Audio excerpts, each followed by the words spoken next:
Hola, quisiera saber su opinión sobre Jared Kushner. Jared Kushner es en inglés al menos, el título que tiene es el Senior Advisor del presidente de los Estados Unidos, ¿verdad? De Donald Trump. Y hay muchas personas que han venido diciendo que él es el anticristo. Hay algunas personas que han venido diciendo que él es el anticristo porque es judío, apareció de la nada. Bueno, primero que todo, ¿verdad? Algo que sí tengo que dejar claro. En el cristianismo hay una doctrina muy peligrosa y muy equivocada. Y es que en el cristianismo se llama a la bestia de Apocalipsis 13 o al cuerno pequeño del libro de Daniel se le llama el anticristo. Y no es el anticristo, eso es esa bestia, ese cuerno pequeño es un líder mundial. El anticristo es lo que el líder mundial va a traer al mundo, va a preparar al mundo para que acepte ese falso mesías, ese anticristo que va a poner para poder controlar a las personas. Entonces el falso mesías viene después. Entonces esa doctrina es peligrosa porque la gente que esté esperando al anticristo como la bestia, una vez que llegue la bestia se va a confundir pensando que ya el anticristo llegó, y cuando el verdadero anticristo se presente van a pensar que es más bien el verdadero mesías y van a caer. Entonces, los cristianos dicen, hay algunos cristianos que dicen que Jared Kushner puede ser el anticristo. En ese caso, como les digo, sería la bestia. Y, como decía ahora, es judío, lo cual lo hace un candidato para muchas personas solo el hecho de ser judío. No es judío sefardí, ¿verdad? Sería ashkenazi. Como ya hemos dicho, no son los verdaderos israelitas, lo cual lo pone entre las personas que pueden estar más conectadas con el Illuminati. Una particularidad de este hombre, y que creo que es una de las cosas que más ha llamado la atención a las personas que dicen que él es el anticristo, es que él invirtió un montón de plata para comprar un edificio en Nueva York porque en la dirección es 666. El número del edificio es el 666.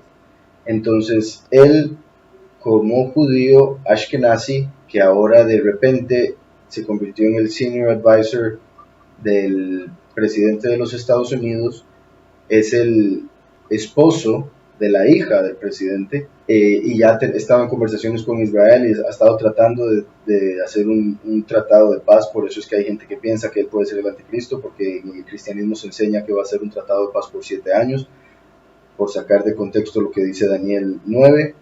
Eso yo lo explico en algunas de mis páginas de internet, por ejemplo en el camino de Yahweh.com, que la pueden ver ahí arriba que está pasando. En el camino de Yahweh.com yo tengo un artículo que se llama El príncipe que ha de venir, y ahí explico esa doctrina incorrecta a la par de la correcta interpretación de ese capítulo, el 9 de Daniel. Pero entonces, como él ha estado buscando llegar a un acuerdo de paz en Israel, en el Medio Oriente, entre los palestinos y los israelitas, entonces hay quienes piensan que él es. Y obviamente si lograra hacer algún tipo de paz, todos los cristianos dirían que él es. Y de eso tendríamos que hablarlo después. Pero, como les digo, el hecho de que está tratando de hacer eso, el hecho de que se compró el edificio 666, mostrando su alianza, ¿verdad?, con el mal, con el Illuminati, con el falso Mesías, eso sin duda, o sea, sin duda el espíritu del falso Mesías, el espíritu de error está en él, eso sin duda. Pero, por ejemplo, la escritura dice que todo aquel que está en contra del Mesías, todo aquel que no reconoce que el Mesías, Yahushua, vino en carne, él tiene el espíritu de anticristo. Entonces, por eso la escritura dice que han salido muchos anticristos en el mundo. En ese sentido, él sí es un anticristo, pero no va a ser el último anticristo, el falso Mesías que va a engañar al mundo entero como si fuese el Hijo del Todopoderoso. Entonces, en eso sí no estoy de acuerdo, pero sí hay mucha gente que ha dicho que él es. Y vamos a ver, para recapitular, esperando no dejar nada fuera, porque está tratando de hacer el tratado de paz, ya que es judío, ashkenazi, entonces tiene sus conexiones con el Illuminati, no solo por ser judío ashkenazi, sino por ser judío ashkenazi, ser el senior advisor del presidente de los Estados Unidos, estar casado con la hija del presidente, y todas las conexiones que tiene. Entonces esas dos características son muy particulares y son características que muchos de los Illuminati comparten. Y no estoy diciendo tampoco que sea de los más altos Illuminati, simplemente de los que están conectados o que están siendo usados por el Illuminati dentro del gobierno para llevar a cabo una agenda como la agenda que está llevando el partido sionista, ¿verdad? Entonces, esas tres, después del edificio 666, mostrando que sigue el espíritu de falso Mesías, sí. el hecho de que es joven, bastante joven. Sí, que cuando compraron este edificio, en el 2007 costó 1.8 1.800 millones de dólares. Sí, es de hecho el edificio más caro en la historia de Estados Unidos. Un edificio cuesta esa cantidad y me imagino que tiene mucho que ver el nombre. 666 Fifth Avenue. Tiene la mayoría de One Times Square y ese otro juguete le costó alrededor de 300 millones de dólares. También, bueno, salió de la secundaria en el 99 y en el 99 ingresó a Harvard, es lo que veo aquí. Parece que sus abuelos, Rachel y Joseph Kushner, fueron sobrevivientes del Holocausto y llegaron a Estados Unidos en el año 49 desde Bielorrusia, Navarudak, Bielorrusia.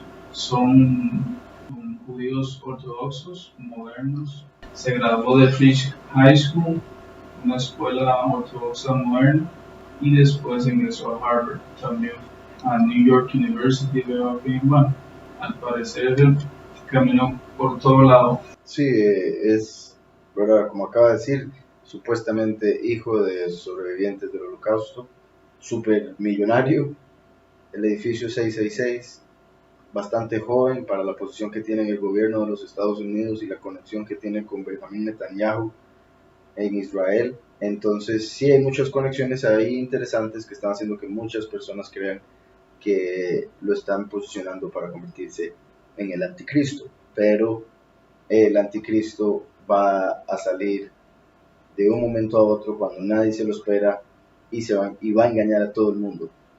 Para eso falta un poquito. Ahorita lo que va a salir en el mundo es la bestia, el líder mundial, y yo creo que en ese caso a él le faltan algunas otras características que el líder mundial tiene que tener, pero habrá que ver, y también podría obviamente estudiar un poco más acerca de dónde nació y todo lo demás, o al menos dónde viven sus padres, puesto que si él nació en los Estados Unidos ya difiere un poco con lo que la escritura muestra de la bestia. Entonces, eso con respecto a Jared. Por acá la pregunta, ¿qué opina del capítulo 1 de Job? ¿Quién es realmente el diablo? ¿Qué opinan? ¿Cómo enfocan ustedes esta enseñanza del libro de Job? Que obviamente la mayoría anti-Antiguo Testamento nuevamente perciben para mal, cuestionando una vez más al Altísimo. Entonces nos preguntan acerca del primer capítulo de Job, que es bastante interesante. Dice por acá, había en el país de Uz un hombre llamado Job. Job quiere decir odiado. La forma en que se escribe, Job en hebreo, si se corre la segunda letra y se pone de primera, se pronunciaría Eyeb. Y Eyeb quiere decir enemigo. Entonces es interesante que su nombre sea odiado. Él representa, entre otras cosas, la segunda venida, por el hecho de que el último viene vestido de Edom. Job no era edomita, pero era rey de una tierra de Edom, Bosra. El Mesías menciona venir de Bosra en varios capítulos proféticos. Entonces es que viene como un gentil, viene de entre las naciones y va a ser odiado por todo el mundo, como lo vemos en Apocalipsis 11. Entonces por eso el nombre Job quiere decir odiado.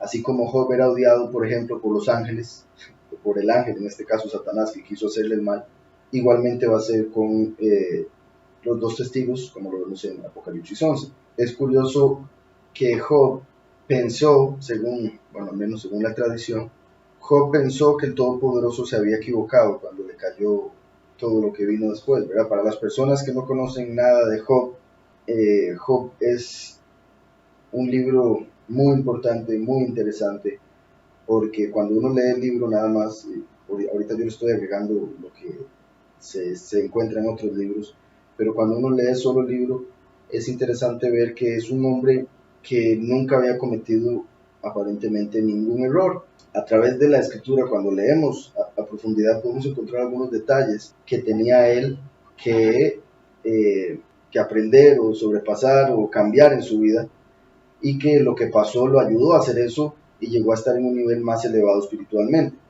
Pero este es un libro que sirve para cuando las personas están pasando por alguna aflicción, por algo demasiado duro y no entienden por qué están pasando por eso, no tienen la menor idea por qué están pasando por eso y llegan hasta el punto de pensar en culpar al Todopoderoso. Este libro es perfecto para entender un poco más, o por lo menos sentirse mejor con la situación que se está pasando. Entonces, una de las cosas que se enseña acerca de Job, es que él pensó que el Todopoderoso se había equivocado de todos los males que cayeron sobre él, porque él había hecho todo correctamente según lo que él pensaba que estaba correcto. Había hecho hasta extra lo que pensaba que era lo correcto para que nunca le pasara todo lo que le pasó. Pero cuando le empieza a pasar todo lo que le pasó, él mismo dice que a él le pasó todo lo que había temido. La escritura dice que al que teme, eso le vendrá. O sea, principalmente al impío, lo que teme, eso vendrá. Entonces, cuando nosotros, por ejemplo, cuando nosotros pecamos, andamos, a menos de que ya seamos completamente esclavos del pecado y ya la conciencia haya sido cauterizada, normalmente por el pecado que estemos cometiendo van a haber consecuencias potenciales. Entonces uno está normalmente un poco paranoico con respecto a algo en la vida que está conectado con ese pecado, porque piensa que en cualquier momento se le puede venir todo abajo. Entonces el temor que tiene eventualmente le va a pasar al pecador. Por ende, los justos que estamos con Yahweh no deberíamos temer nada, y por eso el Todopoderoso nos dice por todo lado que no debemos temer. El hecho de que Job dice que él tuvo miedo quiere decir que le faltaba fe. No confiaba en el Todopoderoso, no entendía en la providencia de Yahweh. Entonces, a través de todo lo que pasó, como él mismo, y ahora lo voy a leer más al final de esta respuesta, el mismo Job dijo que antes había escuchado acerca del Todopoderoso, pero después de todo lo que pasó, ahora conocía al Todopoderoso. Entonces llegó a estar en un nivel mucho más elevado que obviamente todos desearíamos estar, o deseamos estar, puesto que cada vez vamos a querer estar más cerca de Yahweh, más cerca de Yahushua, más llenos de su espíritu. Entonces, Job pensó que Yahweh había visto el nombre de él, Job, y que lo había leído mal, como si fuera disléxico, Yahweh. Entonces que había leído Eyeb. Entonces que lo vio como un enemigo y por eso mandó al ángel enemigo para que lo atacara. Obviamente Yahweh no comete errores. Job pensó que era un error lo que le estaba pasando. Y el Todopoderoso se presenta y le hace 50 preguntas, representando las 50 puertas de entendimiento, para mostrarle a Job que si no pudiera responder esas 50 preguntas, quiere decir que no debería estarse quejando porque no entiende por qué está pasando lo que estaba pasando. Y debería dejar todo en manos de Yahweh, confiar en Yahweh, y todo se arreglaría, todo caminaría. Y una vez que él lo hizo, llegó a tener el doble de todo lo que tenía antes. Entonces, eso con respecto al nombre. Por otro lado, Job aparece en el libro de Yashar. En el Éxodo vemos el faraón pidió consejo para ver cómo matar a los hebreos. Job, primero Balaam o Bilam dio un mal consejo, lo dio de segundo. El primero en dar consejo fue Yitro o Jetro, el que se convirtió en el suegro de Moshe, y dio un buen consejo en el sentido de positivo, de que no le hiciera daño a los hebreos porque no los iba a poder destruir porque Yahweh los defendía. Después Balaam le dio un consejo de que los echaran en el agua porque al parecer así no los iba a poder salvar, entonces empezaron a destruirlos.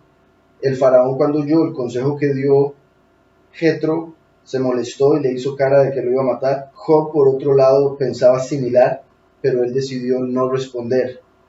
Él decidió no decir nada, a pesar de que pensaba igual que Jetro, o sea, que no deberían hacerle daño a los hebreos, pero se quedó callado. Como sabemos en la escritura, cuando se está haciendo injusticia y uno se queda callado, uno es copartícipe de esa injusticia, uno es culpable también. Entonces, el hecho de que Job estaba en contra del consejo de Bilam de destruir a los hebreos, pero no dijo nada, hizo que tuviera una culpa, por decirlo así, una mancha, que él tal vez se le olvidó o nunca pensó que lo iba a afectar. Pero cuando Jetro vio que lo iban a matar, Jetro y Job decidieron irse de Egipto. Jetro se fue a Madián, Job se fue a Bosra, donde se convirtió en rey y vivía en este momento cuando pasó todo esto. Entonces, encontramos en el libro de Yashar, por decirlo así, una mancha que Job tenía. Sabemos, está escrito que no hay hombre que sea tan justo que solo haga el bien y no peque. Solo el Mesías, Yahushua, vino al mundo y no pecó nunca. En este caso, vemos que Job sí pecó entonces en algún momento en su vida, porque no hay hombre que sea tan bueno y nunca peque. Y como les digo, en el libro de Yashar se enseña el error que él cometió y después la ignorancia que él tenía del Padre hizo que sacara conclusiones erróneas durante la prueba, pero al final cuando Yahweh se manifiesta y le hace preguntas, lo cual es sorprendente porque lo que hace es hacerle preguntas que Job no puede responder. Yahweh no responde las preguntas, pero al final Job dice que conoce a Yahweh, lo cual es muy interesante, porque al entender el poco conocimiento que tiene como ser humano, al entender la grandeza de Yahweh a través de esas preguntas que él no podía responder, logró comprender el Elohim que tenía o que tiene. Entonces, volviendo al capítulo, dice, había en un país de Uz un hombre llamado Job, era un hombre perfecto y recto. Perfecto en la escritura quiere decir completo, no le falta nada. Nosotros, la escritura nos manda a ser perfectos. Si aquí vemos que Job era un hombre perfecto, debemos entender que nosotros podemos ser perfectos. Los hombres, los seres humanos, cometen el error, o más bien usan como excusa para hacer lo malo, para cometer errores, el hecho de que son humanos. Dice, yo soy humano, yo soy hombre, yo no soy perfecto, nadie es perfecto. Eso es una excusa de Satanás, porque la escritura nos dice que debemos ser perfectos. La escritura dice que un hombre, Job, era perfecto. Entonces nosotros debemos buscar esa perfección. Eso quiere decir ser completos en todo lo que hagamos, o sea, pensar completamente en cada acción para cumplir completamente los mandamientos y llevar a cabo todo lo que hagamos, todo lo que deseemos hacer, todo lo que queramos hacer, lo podamos completar. Entonces, ser un hombre perfecto y recto, temeroso de Elohim y apartado del mal, características que todos debemos tener. Lo interesante es que a pesar de tener estas características pasó lo que viene adelante. Y por supuesto, qué mejor ejemplo que Yahushua el Mesías, que nunca pecó en lo absoluto y terminó siendo odiado, abofeteado, escupido, golpeado y colgado de un madero hasta que murió, sin pecado. Entonces, si él pasó todo eso, ¿quién es uno como siervo de él para quejarse por algún tipo de aflicción que pase en esta vida? Si de fijo uno ha hecho algo para merecerlo, de fijo uno ha hecho algo que lo llevó ahí, de una u otra manera, directa o indirectamente, sepa o no lo sepa, o sea, cómo llegó ahí. Entonces dice, le habían nacido 7 hijos y 3 hijas. Su hacienda era de 7,000 ovejas, 3,000 camellos, 500 yuntas de bueyes, 500 asnas y muchísimos criados. Era el hombre más importante de todos los orientales. Sus hijos celebraban banquetes en sus casas, cada uno en su día, y enviaba a llamar sus 3 hermanas para que comieran y bebieran con ellos. Y sucedía que una vez pasados los días de turno, Job los hacía venir y los apartaba, los purificaba. Se levantaba de mañana y ofrecía holocaustos, conforme al número de todos ellos. O sea, hacía un sacrificio por cada uno de sus hijos, esperando que con esos sacrificios se perdonaran los pecados que ellos hubiesen cometido, sin que él lo supiera. Se levantaba de mañana y ofrecía holocaustos conforme al número de todos ellos, porque decía Job, quizá habrán pecado mis hijos y habrán blasfemado contra Elohim en sus corazones. Esto mismo hacía cada vez. Un día, aquí es donde la mayoría de las personas empiezan a confundirse, o esto es lo que causa lo que decían por acá en la pregunta, que haya gente que empiezan a cuestionar al Todopoderoso por lo que se da aquí. Un día acudieron a presentarse delante de Yahweh los hijos de Elohim. Los hijos de Elohim. Eso ahí es muy curioso, porque dice que se presentaron ante Yahweh los hijos de Elohim. Elohim es un título que se usa para referirse al Todopoderoso, porque todo poder está en él, y Elohim quiere decir poderosos. Pero cualquier ángel que haya recibido algún tipo de poder o autoridad del Todopoderoso es también llamado Elohim en la escritura. Por ejemplo, Jacob peleó contra Elohim. Obviamente no peleó contra Yahweh, porque le estaba ganando. Entonces, además de que obviamente Yahweh no tiene un cuerpo, su cuerpo en realidad es Yahushua, su imagen es Yahushua el Mesías. Jacob peleó contra un ángel llamado en la escritura Elohim. Sabemos que ese no era Yahweh. Aquí vemos otra situación en la que la escritura nos está tratando de revelar algo más allá, puesto que dice que se vinieron a presentar ante Yahweh los hijos de Elohim. No dice se vinieron a presentar ante Yahweh los hijos de Yahweh, sino ante Yahweh los hijos de Elohim. La escritura nos muestra que los ángeles no son hijos de Yahweh. Los ángeles son criaturas, los ángeles son mensajeros, son siervos, pero no son hijos. Yahweh los creó, no son hijos como Yahushua, que salió de él a través de su espíritu, porque él así lo deseó, sino que son como creaciones como, ¿verdad? La diferencia entre, por ejemplo, tener un robot que haga todo lo que uno quiera en la casa, a tener un hijo, o obviamente tener un esclavo y tener un hijo, pero ya poco gráfico así. Entonces, los ángeles son como esos robots que fueron creados para una misión, para una tarea. Los hombres fueron creados, todos los hombres también son criaturas, los hombres no son hijos. Y como ya lo hemos leído, como ya lo hemos visto por acá, los únicos que son hijos son aquellos que creen y confiesan el nombre de Yahushua, el Mesías. O sea, todo el mundo, todos los hombres son criaturas, por eso Yahushua nos dice que debemos volver a nacer. Al aceptar al Mesías Yahushua, nos volvemos hijos, al creer y confesar su nombre, como lo vemos en el libro de Juan, capítulo 1, que dice por acá: mas a todos los que lo recibieron, a quienes creen en su nombre, Yahushua, les dio potestad de ser hechos hijos de Yahweh. O sea, los que no creen en el nombre Yahushua no son hijos de Yahweh, sino que continúan como criaturas, como siervos, si es que dicen creer y servir y cumplir los mandamientos. Entonces, los hijos de Yahweh son los que creen en el nombre del Hijo, se convierten en hijos. Entonces, Yahweh como hijos tiene al Mesías Yahushua y a todos los que creen en el Hijo y por ende son parte del cuerpo del Mesías. Los ángeles no son hijos, los ángeles son criaturas, pero sí son hijos de un ángel. Por eso aquí dice hijos de Elohim. Sí salieron de un ángel, así como todos los seres humanos salieron de Adán. Entonces, los ángeles son hijos de otro ángel. Ese otro ángel es llamado hoy en día Samael. Antes se llamaba Ariel, pero cayó del favor de Yahweh y se le dio el nombre Samael. Pasó de lo positivo a lo negativo. Entonces, al decir aquí los hijos de Elohim, está hablando de todos los ángeles que nacieron del primer ángel que existió en el segundo cielo. Un día acudieron a presentarse delante de Yahweh los hijos de Elohim, y entre ellos vino también Satán. Satán quiere decir adversario o enemigo también. Entonces, curioso como Job, si cambiamos las letras, se puede traducir a enemigo, y Satán quiere decir adversario. Entonces hay aquí como una lucha que se vendría a dar entre estos dos seres, pero Job estaría a oscuras, no sabía qué estaba pasando, y obviamente Satán la tenía en contra de él. Y dice, y entre ellos vino también Satanás. Entonces Satanás es uno de los ángeles, hijos de Elohim. Como he explicado en otras ocasiones, de Samael salió Lucifer, también Azazel y otro montón de ángeles caídos que llegaron a ser conocidos como Satán. Satán no solo hay uno, Satán hay muchos enemigos, hay muchos adversarios entre los ángeles caídos. Y son enemigos del hombre, no son enemigos de Yahweh. Eso hay que entenderlo.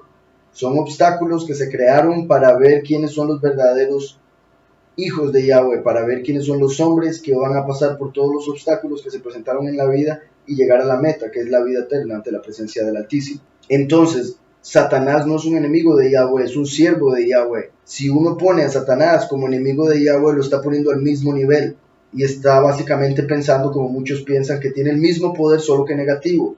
Y eso es imposible. Yahweh es uno, Yahweh es único. Los ángeles son algo ya creado. Entre esos ángeles hay uno que funciona como el obstáculo de la humanidad, y la forma en que necesitaba manifestarse o funcionar como ese obstáculo de la humanidad era básicamente siendo la oscuridad, las tinieblas, la maldad, la injusticia. En el caso de Samael, en el caso de Lucifer, ser el acusador, el que ve el pecado, el que ve lo mínimo para buscar castigar, para buscar destruir como consecuencia del pecado. Y es lo que estamos viendo acá. Entonces, los Satán, los enemigos de la humanidad, son siervos de Yahweh y fueron creados con una función necesaria. Pero, repito, son enemigos de la humanidad, no de Yahweh, porque no tienen ningún poder como para poder enfrentarse a Yahweh. Ellos buscan influenciar al hombre para utilizar el poder que Yahweh puso en el hombre. Además de que como Yahweh ama al hombre, buscan hacerle daño a Yahweh al hacerle daño al hombre, en el sentido de lo que buscan hacer pensando que pueden salirse del plan de Yahweh.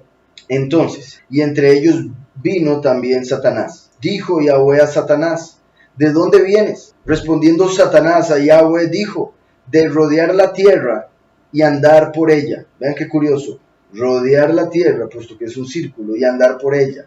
Yahweh dijo a Satanás, ¿no te has fijado en mi siervo Job, que no hay otro como él en la tierra, varón perfecto y recto, temeroso de Elohim y apartado del mal?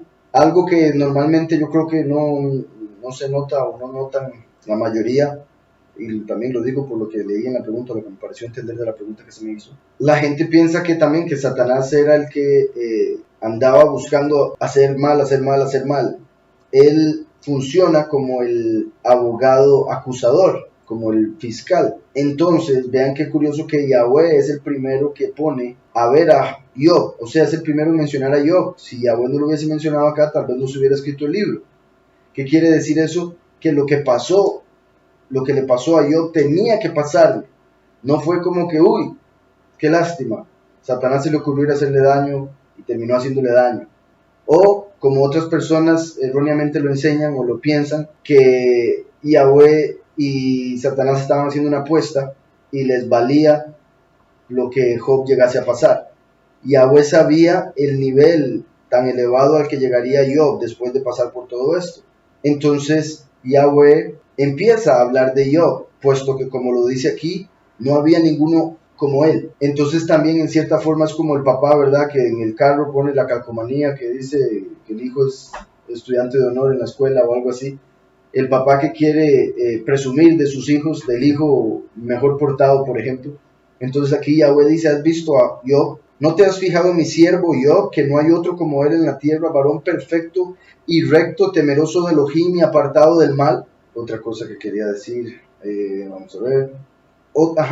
En la tradición, en el judaísmo se enseña que en este momento Yahweh lo que hizo fue mandar a Satanás a concentrarse en Job, porque Satanás era el Elohim adorado en Egipto, que estaba sobre Egipto, y en ese tiempo se estaba dando el éxodo. Entonces, como Yahweh iba a sacar al pueblo de Egipto, y Egipto estaba bajo un ángel, en este caso Satán, entonces Yahweh mandó a Satán a hacerle lo que le hizo a Job, para que se concentrara en Job y él poder sacar a Israel de Egipto y pasarlo por el Mar Rojo, puesto que este ángel tenía control de ese lugar y básicamente, según la tradición, no hubiese dejado que eso pasara si hubiese estado ahí. Entonces, como Satán no es omnipresente como Yahweh lo es, entonces Yahweh lo mandó a ocuparse de otra cosa mientras se encargaba de sacar al pueblo de la tierra que él controlaba. Y eso también es un detalle interesante de por qué también empezó esta conversación. ¿No te has fijado en mi siervo Job, que no hay otro como él en la tierra, varón perfecto, recto, temeroso de Elohim, apartado del mal? Respondiendo Satán a Yahweh dijo, ¿acaso teme Job a Elohim de balde? Vean cómo el abogado acusador siempre tiene que buscar una forma de decir lo contrario, ¿verdad? Como la gente dice comúnmente, que cuando alguien quiere defender al malo, se hace llamar el abogado del diablo. El diablo mismo es un abogado, pero es un abogado acusador. Entonces lo vemos aquí, respondiendo Satán a Yahweh dijo, ¿acaso teme Job a Elohim de balde? ¿No le has rodeado de tu protección a él y a su casa y a todo lo que tiene? El trabajo de sus manos has bendecido y por eso sus bienes han aumentado sobre la tierra. Pero extiende ahora tu mano y toca todo lo que posee y verás si no blasfema contra ti en tu propia presencia. O sea, Satán está diciendo, pero déjeme tentarlo, pongámoslo a prueba. Dijo Yahweh a Satán, todo lo que tiene está en tu mano, solamente no pongas tu mano sobre él. Aquí vemos que Satanás no tiene ningún poder, no puede hacerle nada a nadie a menos de que Yahweh primero lo permita. Por ejemplo, en este caso, ya que Yahweh dijo, puede quitarle todas sus pertenencias si quiere, pero no lo toque, no toque su vida, ¿verdad? Satán había dicho, es que usted le ha dado tanta cosa, usted le ha dado tantas riquezas, que por eso él lo adora, por eso él lo sigue, por eso él cree en usted. Pero si él fuera pobre, olvídese, más bien lo maldeciría, blasfemaría en contra suyo. Entonces Yahweh dice, ok, quítale todas las riquezas, pero no toque su vida. Entonces vemos que Satán no tenía autoridad para tocar su vida. Igualmente no tiene autoridad para tocarnos a nosotros, a menos de que por alguna razón nosotros nos volvamos vulnerables a través del pecado. Abramos la puerta. Entonces básicamente hagamos que Yahweh permita que eso nos pase, por alguna razón. También hay que entender eso porque en este caso la razón era llevar a Job a un nivel más elevado. Por eso es que también algo que se entiende a través de todo el libro, que no lo vamos a leer obviamente, es que los amigos de Job pensaban que él algo había hecho para que le pasara todo lo que le pasó, pero en realidad no era así. Era para Yahweh elevarlo a un nivel más alto. Igual Yahushua vino al mundo para poder salvar a todo el mundo. La gente lo juzga, hay mucha gente que dice, lo mataron en un madero, que de fijo era maldito, porque está escrito que maldito el que es colgado de un madero. Entonces los judíos lo consideran maldito, lo maldicen a través del nombre falso que le pusieron, cada vez que lo mencionan. Entonces, igual va a pasar con los dos testigos. Los dos testigos van a ser odiados por todo el mundo. Ellos van a predicar de que los escogidos no van a morir, pero ellos mismos van a morir. Entonces, de fijo, las naciones se van a burlar de ellos. Van a decir, eso les pasó por ser mentirosos, por ser herejes, por decir esto y esto en contra de Dios, Jesús, ¿verdad? Que obviamente son los nombres falsos, como hemos hablado por acá. Todo lo que tiene está en tu mano, solamente no pongas tu mano sobre él. Y salió Satán de delante de Yahweh. Un día aconteció que sus hijos e hijas comían y bebían vino en casa de su hermano, el primogénito, y vino un mensajero a Job y le dijo, estaban arando los bueyes y las asnas pasían cerca de ellos. De pronto nos asaltaron los sabeos y se los llevaron y mataron a los criados a filo de espada. Solamente escapé yo para darte la noticia. Aún estaba hablando cuando vino otro que dijo, fuego de Elohim cayó del cielo y quemó a ovejas y a pastores y los consumió. Solamente escapé yo para darte la noticia. Aún estaba hablando cuando vino otro que dijo, 3 escuadrones de caldeos arremetieron contra los camellos y se los llevaron y mataron a los criados a filo de espada. Solamente escapé yo para darte la noticia. Entre tanto que hablaba, vino otro que dijo, tus hijos y tus hijas estaban comiendo y bebiendo vino en casa de su hermano el primogénito, cuando un gran viento se levantó del lado del desierto y azotó las 4 esquinas de la casa, la cual cayó sobre los jóvenes y murieron. Solamente escapé yo para darte la noticia. Entonces Job se levantó, rasgó su manto y se rasuró la cabeza. Luego, postrado en tierra, adoró y dijo, desnudo salí del vientre de mi madre y desnudo volveré allá. Qué curioso, la persona que me hizo esta pregunta dice que de todo lo que he enseñado, dice que está de acuerdo con todo y le gusta muchísimo. Me alegra muchísimo, por supuesto, pero dice que lo único que no es con la reencarnación. Hay que entender algo. La reencarnación es algo que sí se enseñaba en el judaísmo. Se enseña todavía en el judaísmo. Simplemente los judíos de hoy en día son los falsos. Pero ellos tomaron lo que se enseñaba antes por los verdaderos, los Yahudim, los Yisraelim. Entonces, cuando Yahushua vino al mundo, antes de que Yahushua viniese al mundo, los que escribieron la escritura creían en la reencarnación. Fue Roma, fue el cristianismo los que sacaron la doctrina de la reencarnación de las enseñanzas y enseñaron que eso era una herejía y que eso era mentira.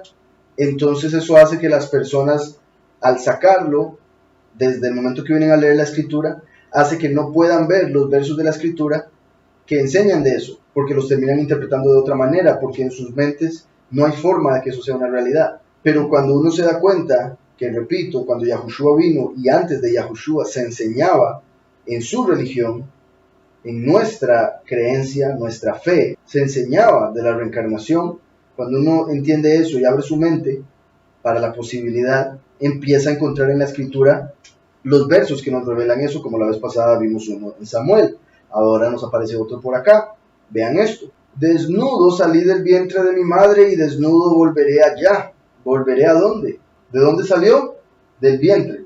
¿A dónde volverá? Si uno sale y después vuelve al mismo lugar. ¿Cómo va a volver uno al vientre? Está hablando de volver a entrar en otro vientre de la que sería ahora su madre en otra vida. Por eso dice, desnudo salí del vientre de mi madre y desnudo volveré allá, al vientre de su madre. Pero en este caso sería en otro tiempo, seguiría siendo su madre, porque le está dando a luz, pero en otro tiempo. ¿Sí me explico? Entonces, desnudo salí del vientre de mi madre y desnudo volveré allá. Yahweh dio y Yahweh quitó.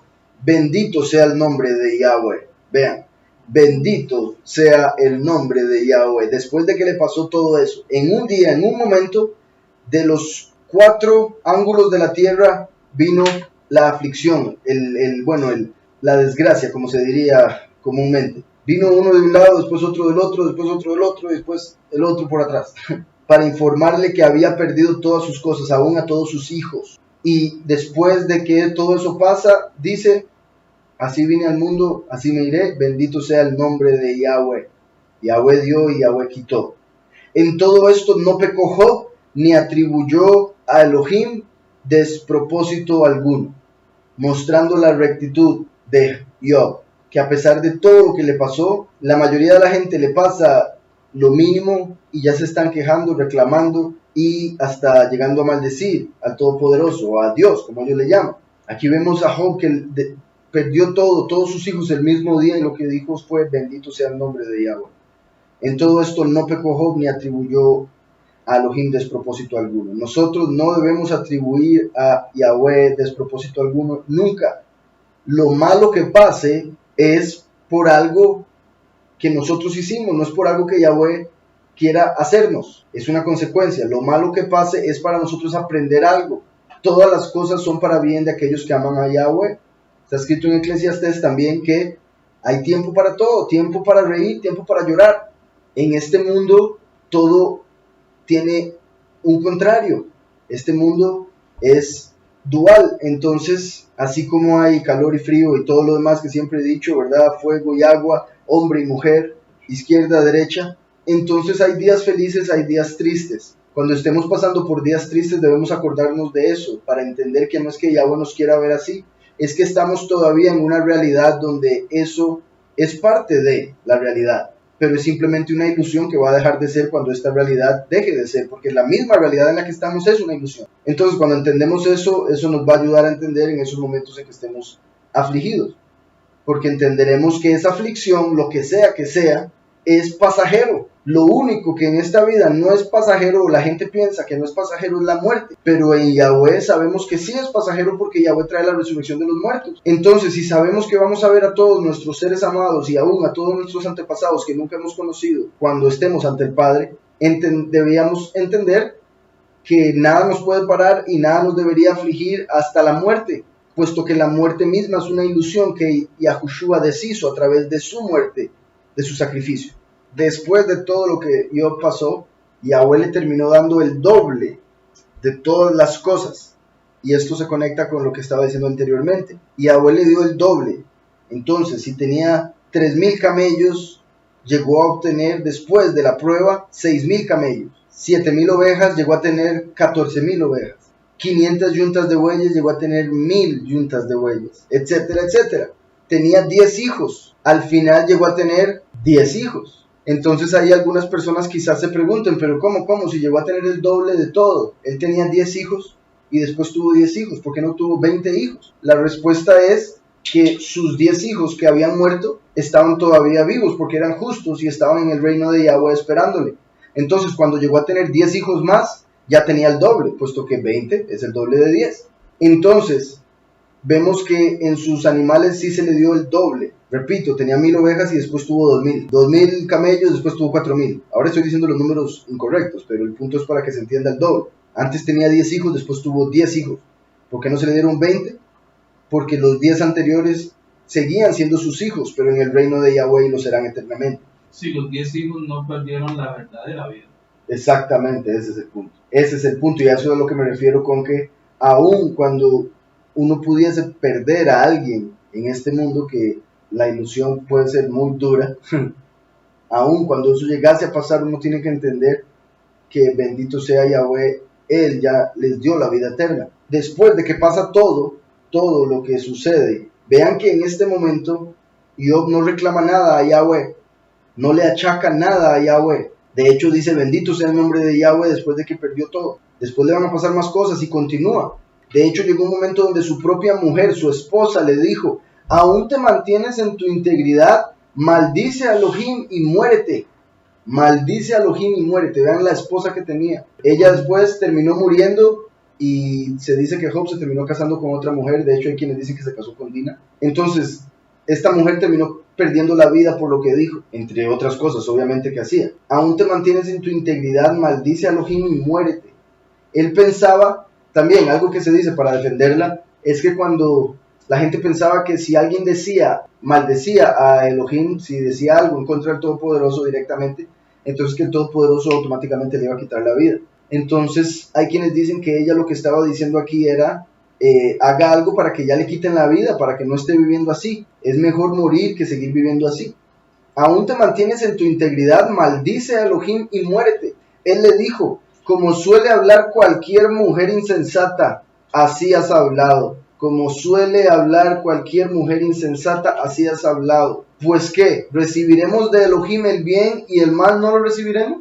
Vean qué importante, ¿verdad? Cuando vienen cosas buenas, ay sí, feliz de la vida de recibirlo, no se queja de nada.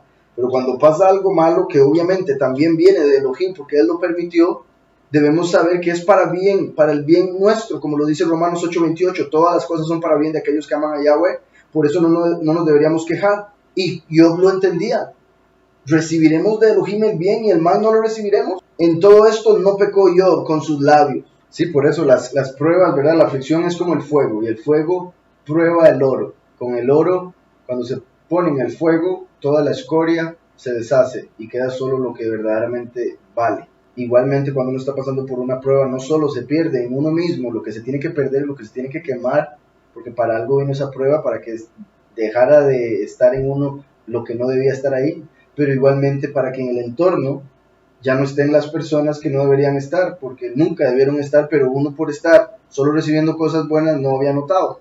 Si existe la predestinación, entonces, ¿cómo funciona el libre albedrío? ¿O hasta qué punto hay libre albedrío? Esa es la pregunta. Y es una pregunta que muchas personas usan. Es una pregunta válida, por supuesto, pero en mi experiencia al menos, la mayoría de las personas que me han hecho esa pregunta, y no estoy diciendo que sea el caso de quien la hizo en este momento, pero es por mi experiencia, la mayoría de las personas que hacen esa pregunta o usan ese argumento no creen en el Todopoderoso. Entonces piensan que ese argumento es válido para no creer, o sea, es suficiente para decir no existe porque es contradictorio la predestinación con el libre albedrío.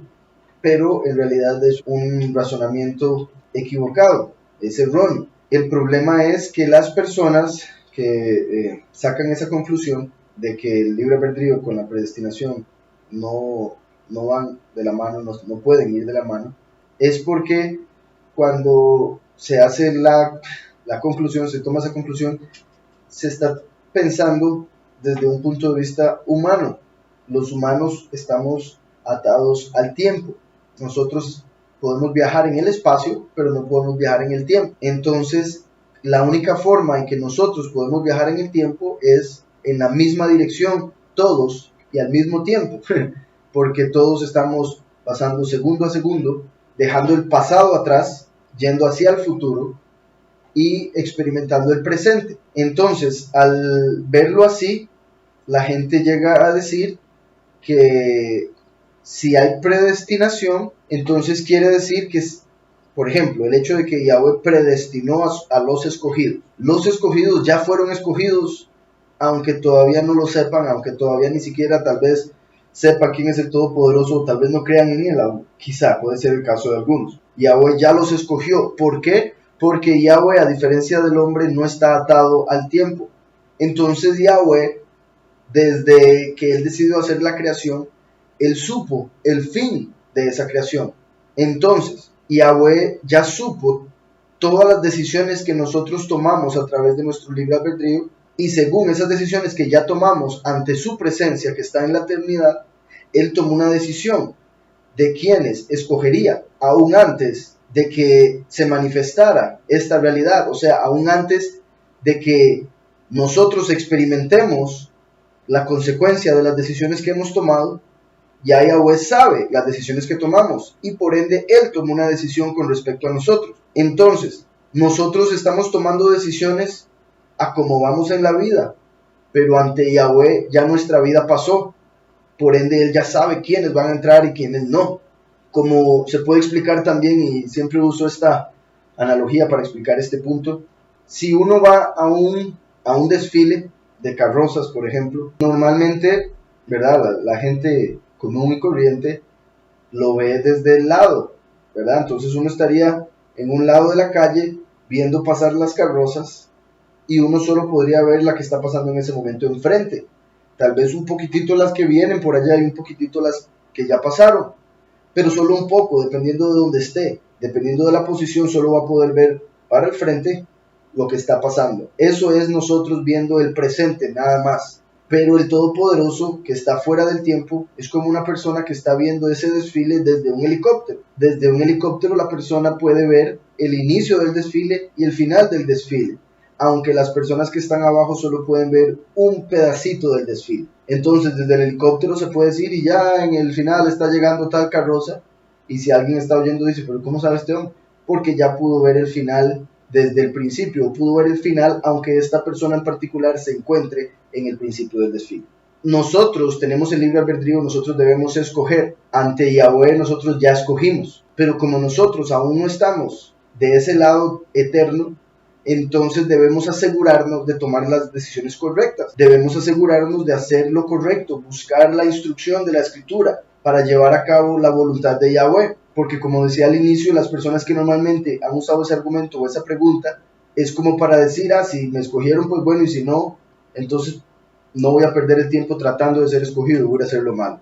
Entonces eso es una excusa para terminar haciendo lo malo, así de simple, porque si uno sabe que hay una predestinación, ya unos fueron escogidos, pero no se ha revelado quiénes son, porque eso se va a revelar hasta el final, entonces uno debería hacer todo lo posible por ser uno de los escogidos, así de simple, puesto que está escrito también que el reino le pertenece a los violentos y solo los violentos lo arrebatan. Entonces espero con eso haya quedado claro esa respuesta. Bueno, me alegro, Emma. Le estoy diciendo Emma, pero no sé si se llama así que disculpe si no se llama así. Y digo Emma porque ahí está parte del nombre. Me alegra que le haya gustado la explicación de Job. De hecho, voy a leer ese último verso que les dije que quería leer.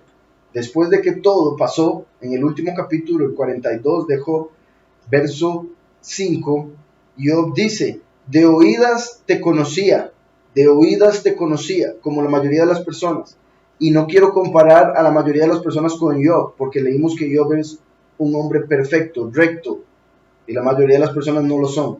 Entonces aquí estamos hablando de un hombre ejemplar, y era ejemplar apenas habiendo oído de Elohim. Dice, de oídas te conocía, mas ahora mis ojos te ven. Job no estaba viendo a Yahweh en persona, no estaba viendo al Todopoderoso porque Yahweh es invisible. Pero a través de lo que él vivió, a través de la experiencia que tuvo, pudo llegar a conocer a Yahweh como cuando uno conoce a una persona cara a cara.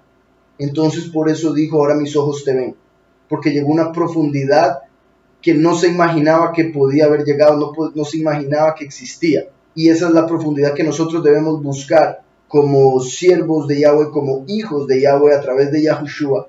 Debemos buscar hacer la voluntad del Padre en todo momento, ser perfectos, ser rectos y a través de las pruebas mantenernos firmes para después de la prueba poder conocer a Yahweh en un nivel más elevado, de una forma más íntima. ¿Qué simboliza la leche y la miel de la tierra prometida? La leche en la escritura representa la palabra de Yahweh. La leche representa lo más básico de la escritura, como cuando un niño nace, lo primero que puede recibir es leche. No se le puede dar carne porque se atraganta. Entonces a un niño se le da leche. Igual que cuando una persona quiere recibir del Todopoderoso, pero apenas es un niño espiritual porque nunca ha recibido nada, nunca ha entendido nada, nunca ha estudiado nada. Entonces es un niño, apenas está naciendo espiritualmente hablando. Solo se le debería dar leche espiritual. Eso quiere decir lo básico de la escritura, lo más simple de la escritura. Pero más allá que eso y más bien antes que eso, la palabra de Yahweh, que como sabemos es el nombre del Hijo, Yahushua. El nombre del Hijo es Yahushua, Apocalipsis 19:13, el nombre del Hijo es la palabra de Yahweh. La palabra de Yahweh es representada por la leche, así como la palabra de Yahweh es la semilla, es lo primero que uno tiene que poner en la tierra fértil para que empiece a sacar raíz. Después de que saca raíz, y esa raíz llega y se agarra de una piedra y llega a una fuente de agua, empieza a salir el tallo. Hasta después de salir el tallo, y después salir las ramas empiezan a salir los frutos. Entonces lo mismo, la leche es el inicio, es lo primero que uno debe darle a una persona que quiere o está interesada, porque si uno empieza a hablar de cosas muy profundas lo puede perder, lo puede confundir y él se puede terminar perdiendo por no haber entendido algo que uno dijo.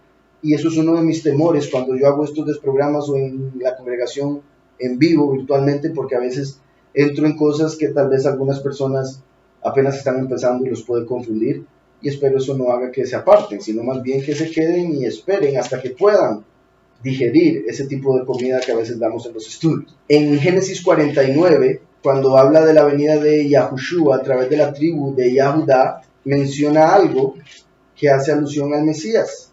Y repito, el Mesías es la palabra de Yahweh. Génesis 49 dice, verso 12, sus ojos son más rojos que el vino y sus dientes más blancos que la leche. Y sus dientes más blancos que la leche. De su boca sale la palabra de Yahweh conectada con la leche. Por otro lado, la miel representa la Torá. De hecho, en la cultura hebrea, en la antigüedad, y yo creo que aún lo hacen los judíos, cuando a los niños, que imagínense qué lindo sería que las escuelas de hoy en día en realidad lo que enseñaran fuese la Torá, como debería ser, enseñaran la escritura, cuando fuesen a la escuela, que les enseñaran la escritura. En el pasado, cuando los niños iban a aprender de la Torá, antes de empezar a leer, cuando recibían el pergamino, estudiando, al inicio se les daba un poco de miel para que la pusieran en su boca, en sus labios. Entonces ellos, desde niños, conectaban la dulzura de la miel con la dulzura de las palabras que Yahweh dejó en este libro. Entonces, la escritura, la Torá, está conectada con la miel. Por eso también lo vemos en varios libros de la escritura de los profetas. Por ejemplo, en el libro de Apocalipsis vemos que a Johanán se le dio un libro y se le dijo que el libro sería amargo en su vientre, sería dulce en su boca, pero amargaría su vientre. En Apocalipsis 10 dice, la voz que oí del cielo habló otra vez conmigo y dijo, en el verso 8, ve y toma el librito que está abierto en la mano del ángel que está en pie sobre el mar y sobre la tierra. Fui donde el ángel diciéndole que me diera el librito y él me dijo, toma y cómelo, te amargará el vientre, pero en tu boca será dulce como la miel. Cuando uno lee la escritura, las palabras son dulces en la boca cuando uno las lee porque son verdad, son enseñanza, son sabiduría, son poder. Pero cuando esas palabras entran y uno las digiere, o sea, las comprende, después de pensarlas, las llega a comprender, hay partes de la escritura donde uno se da cuenta que uno ha fallado. Cuando dice, no hagas esto y uno lo ha hecho, es amargura lo que uno siente por el pecado. Entonces la Torá es dulce a la boca como la miel, pero es amarga en el vientre por lo malo que uno ha hecho en contra de lo que uno está leyendo. De hecho, en este capítulo a Yahuhanán se le está mostrando, por decirlo así, la nueva revelación, el reacomodo de la Torá para la vida eterna, puesto que la Torá en la vida eterna va a ser diferente, pero va a tener las mismas letras, o sea, las mismas letras que conforman la Torá, en hebreo por supuesto, van a ser reacomodadas para la Torá eterna. Entonces va a ser la misma Torá con un mensaje más profundo, más directo y dirigido a la humanidad de ese tiempo, puesto que, por ejemplo, la Torá ahorita dice no matarás, pero después dice el que mate debe ser muerto. Entonces alguien tenía que matar a esa persona, por ende no matarás, después si alguien mata hay que matar. Ese tipo de cosas ya no va a estar en la vida eterna, en la Torá eterna, puesto que ya en el mundo eterno ya nadie va a poder matar a nadie, ya no va a haber muerte, porque la muerte ya va a ser destruida en el juicio final. Aunque bueno, eso de la muerte, y después lo hablaremos en algún momento en Isaías, porque sí es un poco más complicado con respecto a la vida eterna. Pero el punto es que en la vida eterna ya no se va a necesitar esas partes de la Torá donde hay que condenar el pecado, porque en ese momento ya no va a existir el pecado. Entonces a eso era lo que se refería Apocalipsis 10, pero como les digo, eso se vuelve a mencionar en otras partes de la escritura. Entonces la miel representa la ley, porque es dulce a la boca, la ley, pero se vuelve amargo en el vientre cuando uno ve que falló a la ley, a los mandamientos. Entonces la palabra de Yahweh, el nombre del Hijo, la semilla está conectada con la leche. La ley, la justicia, la instrucción está conectada con la miel. Entonces el hecho de que la tierra prometida fluye leche y miel, literalmente en el pasado sucedía. Dicen algunos escritos que las ovejas, las vacas, los animales que dan leche eran tan fructíferos que la leche goteaba aún sin que las ordeñaran. Entonces, aún sin ellas ser ordeñadas, caminaban por las montañas y la leche fluía, entonces la leche goteaba por las montañas. E igualmente con algunos árboles de maple, la miel de maple caía y goteaba. Y hace poco descubrieron algunos arqueólogos que en Israel producían miel. Entonces habían lugares donde tenían millones de abejas haciendo miel constantemente, cosa que no se sabía hasta antes de ese descubrimiento que hicieron hace poco, lo cual es muy curioso porque confirma que tenían miel de abeja, que es la principal miel a la que se refiere la escritura. Entonces en la tierra prometida fluía la miel de abeja y fluía la leche. En Salmos 19, 103, verso 103 dice: cuán dulces son a mi paladar tus palabras, más que la miel a mi boca. Cuán dulces son a mi paladar tus palabras, más que la miel a mi boca. Entonces conecta aquí las palabras de Yahweh, lo que está escrito en la Torá, con la miel. Y así lo vemos a través de la escritura. ¿Qué más han dicho por acá? Bueno, y en el sentido espiritual, el hecho de que dice la tierra prometida fluye leche y miel, lo que está diciendo es que en la tierra prometida de la vida eterna, la espiritual, va a fluir el primero y el último, la enseñanza de misericordia y la enseñanza de justicia. Va a fluir el favor y el juicio, leche y miel, en la vida eterna, en la Nueva Jerusalén, primero y último, las dos manifestaciones de Yahweh en la tierra y las dos bendiciones, enseñanzas que van a salir de la tierra prometida en la vida eterna, de la Nueva Jerusalén. Cuando estemos en el reino de Yahweh, el primero y el último van a ser uno, pero la esencia de cada uno de ellos se va a mantener, y es parte de lo que vemos aquí en Zacarías 14:8. Dice: en aquel día, o sea, ya en el fin de los tiempos, más bien en el inicio de los nuevos tiempos, cuando entremos a la vida eterna, en aquel día saldrán de Jerusalén aguas vivas, la mitad de ellas hacia el mar oriental y la otra mitad hacia el mar occidental. Yahushua vino del oriente a dar agua de vida, la enseñanza para la vida eterna. El último viene a dar lo mismo, que es dar testimonio de Yahushua para los pocos y juzgar a los impíos. Entonces, Yahushua vino del oriente, el último viene del occidente. Por eso dice la mitad de ellas hacia el mar oriental y la otra mitad hacia el mar occidental. En verano y en invierno, Yahushua cumplió las fiestas del verano, el último cumple las fiestas del invierno. Y Yahweh será rey sobre toda la tierra. En aquel día Yahweh será uno, y uno será su nombre. ¿Por qué en aquel día Yahweh será uno? Si está en Deuteronomio que Yahweh es uno. Por el hecho de que Yahweh, cuando hizo la creación, se separó en dos manifestaciones. Entonces, a través de la historia humana, hay dos manifestaciones de Yahweh. Pero en aquel día Yahweh será uno, porque esas dos manifestaciones se volverán a unir como antes de la creación misma. Y su nombre será uno. Finalmente ya la gente lo va a llamar por su nombre, por el verdadero nombre. No lo van a llamar como les da la gana o como les enseñó un pastor que está en el infierno, o no les va a llamar por los nombres que le enseñó el mismo Satanás. Dice Alejandro, ¿sabes de qué son los nicolaitas y herodianos? Los herodianos eran los que seguían a Herodes, entonces eran como un partido político. Los herodianos representan en la escritura a los políticos, representan a los que usan el gobierno, usan la política para controlar al pueblo, para engañarlo, para desviarlo, y por ser políticos o ser importantes en la nación, se consideran autoridad espiritual también. Entonces por eso se metían en estas cuestiones y le hacían preguntas para probar a Yahushua y demás. Entonces, por ser importantes en su medio, en la política o lo que fuese, consideran que su palabra también vale lo eterno, y eso lo vemos aún hoy en día, por supuesto, puesto que los sacerdotes principales y los políticos principales del mundo van a aceptar al falso Mesías, no van a aceptar la prédica de los dos testigos. Entonces los herodianos representan a los políticos, eran como el partido político de Herodes, los que seguían a Herodes. Por otro lado, los nicolaitas son básicamente los sacerdotes de hoy en día. Nicolaita, vamos a ver por acá un segundo.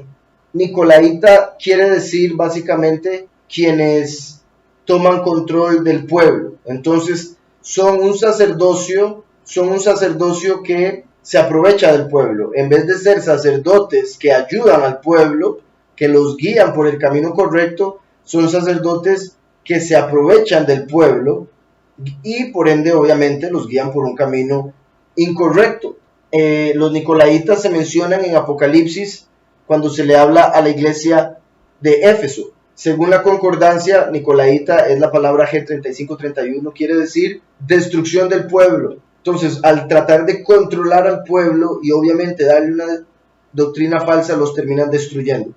Entonces, nicolaita quiere decir destrucción del pueblo y proviene del griego Nicolaos. Alguno ha escuchado, ¿verdad? Santa Claus lo llaman San Nick también, Nicolás. El nombre, supuestamente, el nombre original de Santa Claus es Nicolás, San Nicolás. O sea, San Nicolás es el principal líder de los nicolaitas, o más bien la principal representación de los nicolaitas. En Apocalipsis 2, como les decía, cuando Yahweh a través de Mashiach le habla a la iglesia de Éfeso, les reclama por unas cosas, pero después les dice, pero tienes esto, que aborreces las obras de los nicolaitas, las cuales yo también aborrezco.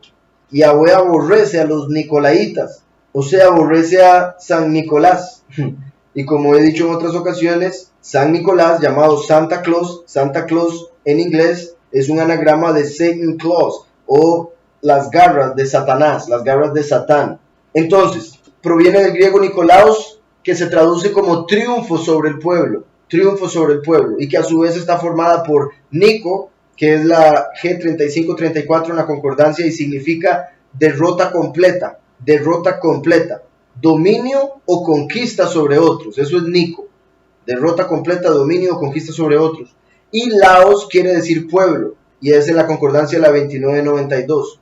De esta forma podemos deducir que la doctrina nicolaíta se basa en el dominio de los sacerdotes sobre el pueblo, mientras que Yahushua nos mandó a servir.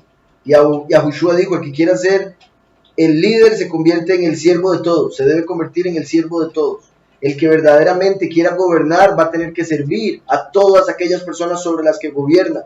Los nicolaitas son lo contrario. Ellos quieren controlar a aquellos sobre los cuales están, sobre los que gobiernan, entonces se aprovechan de ellos en todo aspecto. Entonces Nicolás se puede traducir como el que destruye el pueblo.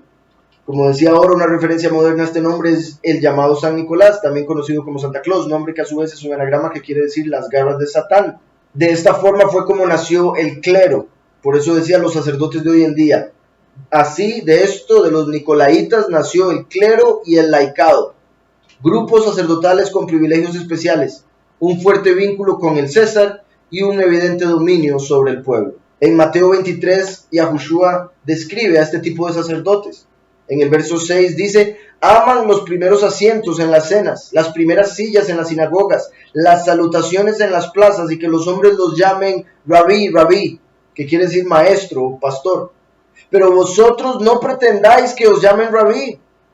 Nosotros no debemos andar buscando que nos llamen por títulos, no debemos andar buscando la fama, el honor de los hombres. Pero vosotros no pretendáis que os llamen rabí, porque uno es vuestro maestro, el Mesías. Y todos vosotros sois hermanos, y no llaméis Padre vuestro a nadie en la tierra. Qué curioso, los sacerdotes católicos se hacen llamar Padre por todos los que lo siguen, ¿verdad? En la iglesia católica los sacerdotes los llaman padres, pero Yahushua mismo en Mateo 23 nos dice, no llaméis Padre vuestro a nadie en la tierra, como el Papa y los sacerdotes a quienes llaman padres, porque uno es vuestro Padre, el que está en los cielos. Ni seáis llamados maestros, porque uno es vuestro maestro, el Mesías. El que es el mayor de vosotros sea vuestro siervo. Entonces, el que sea mayor en la congregación tiene que servir a la congregación.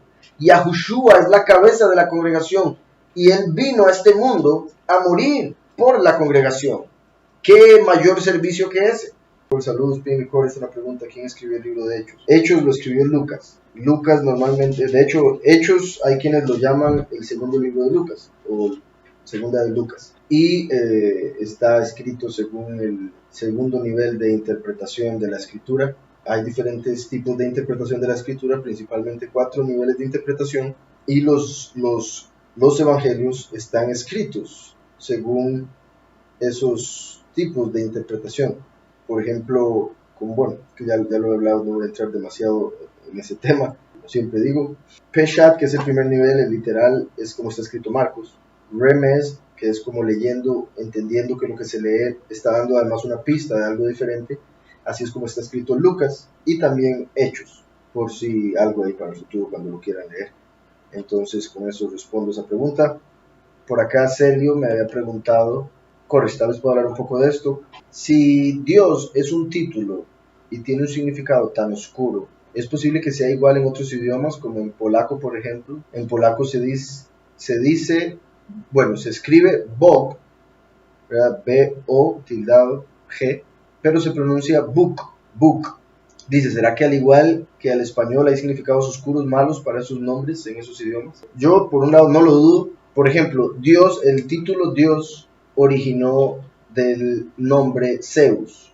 Zeus, según la escritura, es Satanás. ¿Cómo sé eso? En la escritura dice que la iglesia de Pérgamo estaba donde habita Satanás. Estaban donde habita Satanás. Cuando uno estudia históricamente dónde era que quedaba Pérgamo geográficamente, nos damos cuenta que en Pérgamo era donde estaba el templo principal de Zeus. Entonces Zeus es Satanás, Zeus es Lucifer, es quien llaman comúnmente Lucifer. Entonces el título, lo que usa la mayoría de la gente para referirse al Todopoderoso, en realidad es el nombre de Satanás, uno de los nombres de Satanás, porque Satanás tiene muchos nombres y Yahweh solo tiene un nombre.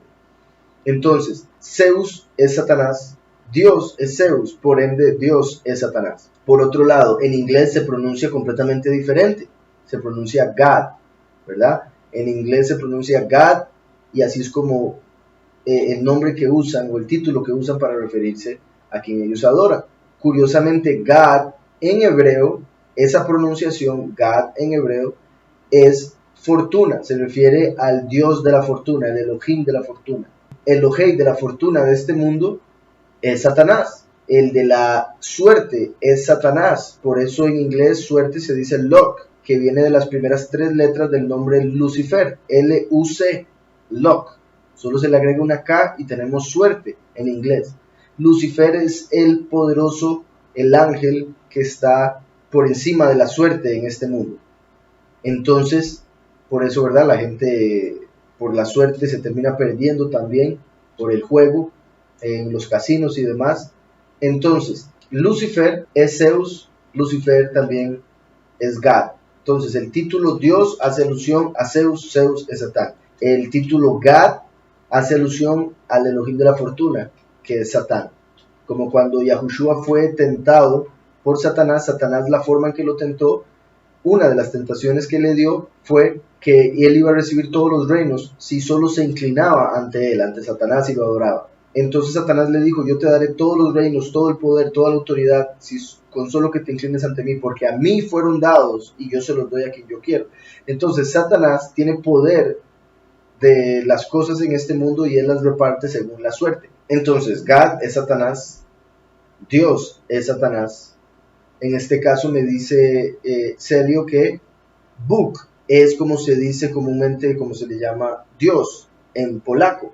Obviamente es una pronunciación completamente diferente. Con respecto a obviamente no he investigado antes, no tengo conocimiento de algún ángel caído a quien se haga referencia con ese sonido, con esa pronunciación Bóg. Lo que sí hay que entender es que obviamente esto que pasó en el español y en inglés ha sucedido en todos los idiomas, entonces yo no lo dudo que sea el caso con la palabra que en cada idioma las personas usan para referirse a quien ellos piensan es el Todopoderoso, sin entender que se están refiriendo al ángel caído que se hace pasar por el Todopoderoso. Entonces, lo curioso de esto de Bóg es que en hebreo, Dibuk, es como se le llama a las posesiones demoníacas. Entonces, cuando un demonio posee a una persona se le llama Dibuk.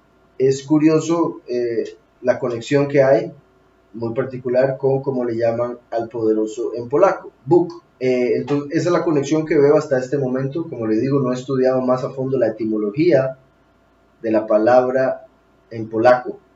No dudo, por el hecho de que lo he visto en otros idiomas y porque Satanás ha estado detrás de la confusión que hay en el mundo, no dudo que sea el mismo caso, que sea la misma situación. No sé si, o sea, como no sé polaco, no sé cómo pronuncian Bóg, me imagino que lo pronuncian Dios. De ser así, o sea, si la única pronunciación para esa palabra es Dios, entonces no hay duda que se refiere a Satán. Como le digo, en hebreo, dibuk es una posesión demoníaca. Digamos, en español, yo no uso el título Dios porque en realidad es el nombre de Satanás, uno de los nombres. Pero sí puedo usar el título poderoso, soberano, rey. Esos títulos están correctos. No hacen alusión o etimológicamente no están conectados con demonios, espíritus malignos. Hasta el momento, ¿verdad? Según sé, ninguna de las que acabo de mencionar.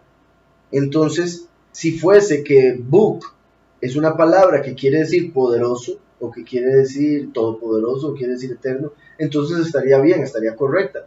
Pero si la palabra lo que quiere decir es Dios, lo que quiere decir es God, entonces definitivamente está conectada con Satanás. Pero repito, con respecto a la pronunciación y con lo que sea hasta el momento, en hebreo, dibuk, solo hay que agregarle el di, es una posesión demoníaca, entonces curioso que la pronunciación sea similar. Vuelvo a leer la pregunta para ver si hay algo más que pueda decir. Si Dios es un título y tiene un significado tan oscuro, ¿es posible que sea igual en otros idiomas como el polaco, por ejemplo? Sí, sí es completamente posible. En polaco se dice Bóg, como dije, dibuk es de posesión demoníaca en hebreo. ¿Será que al igual en el español hay significado, al igual que en el español hay significados oscuros malos por esos nombres en esos idiomas? Pero me gustaría obviamente tener más conocimiento del idioma polaco y también de la etimología de esa palabra para poder ser más claro en la respuesta. Con respecto a lo de dibuk, como les decía, es un espíritu malicioso que posee a una persona. Normalmente se cree que puede ser el alma, ¿verdad? En el judaísmo, el alma de una persona muerta, o sea, un fantasma, y que tiene alguna labor que hacer y por eso posee a una persona, se le mete en el cuerpo a alguien. ¿Por qué hay solo 4 evangelios? En realidad hay otros evangelios, pero que los sacaron de la escritura o no los metieron nunca. El evangelio de Tomás, el evangelio de Pedro, pero los sacaron o no los metieron porque no los consideraron inspirados. Al menos esa es la respuesta que le dan al público, que le dan a la iglesia. Esa es la opinión que todo el mundo tiene básicamente con respecto a ese punto, que no eran inspirados. Pero cuando yo los he leído me he dado cuenta que no contradicen nada de la escritura, sino más bien lo confirman, por ende a mí me parecen inspirados.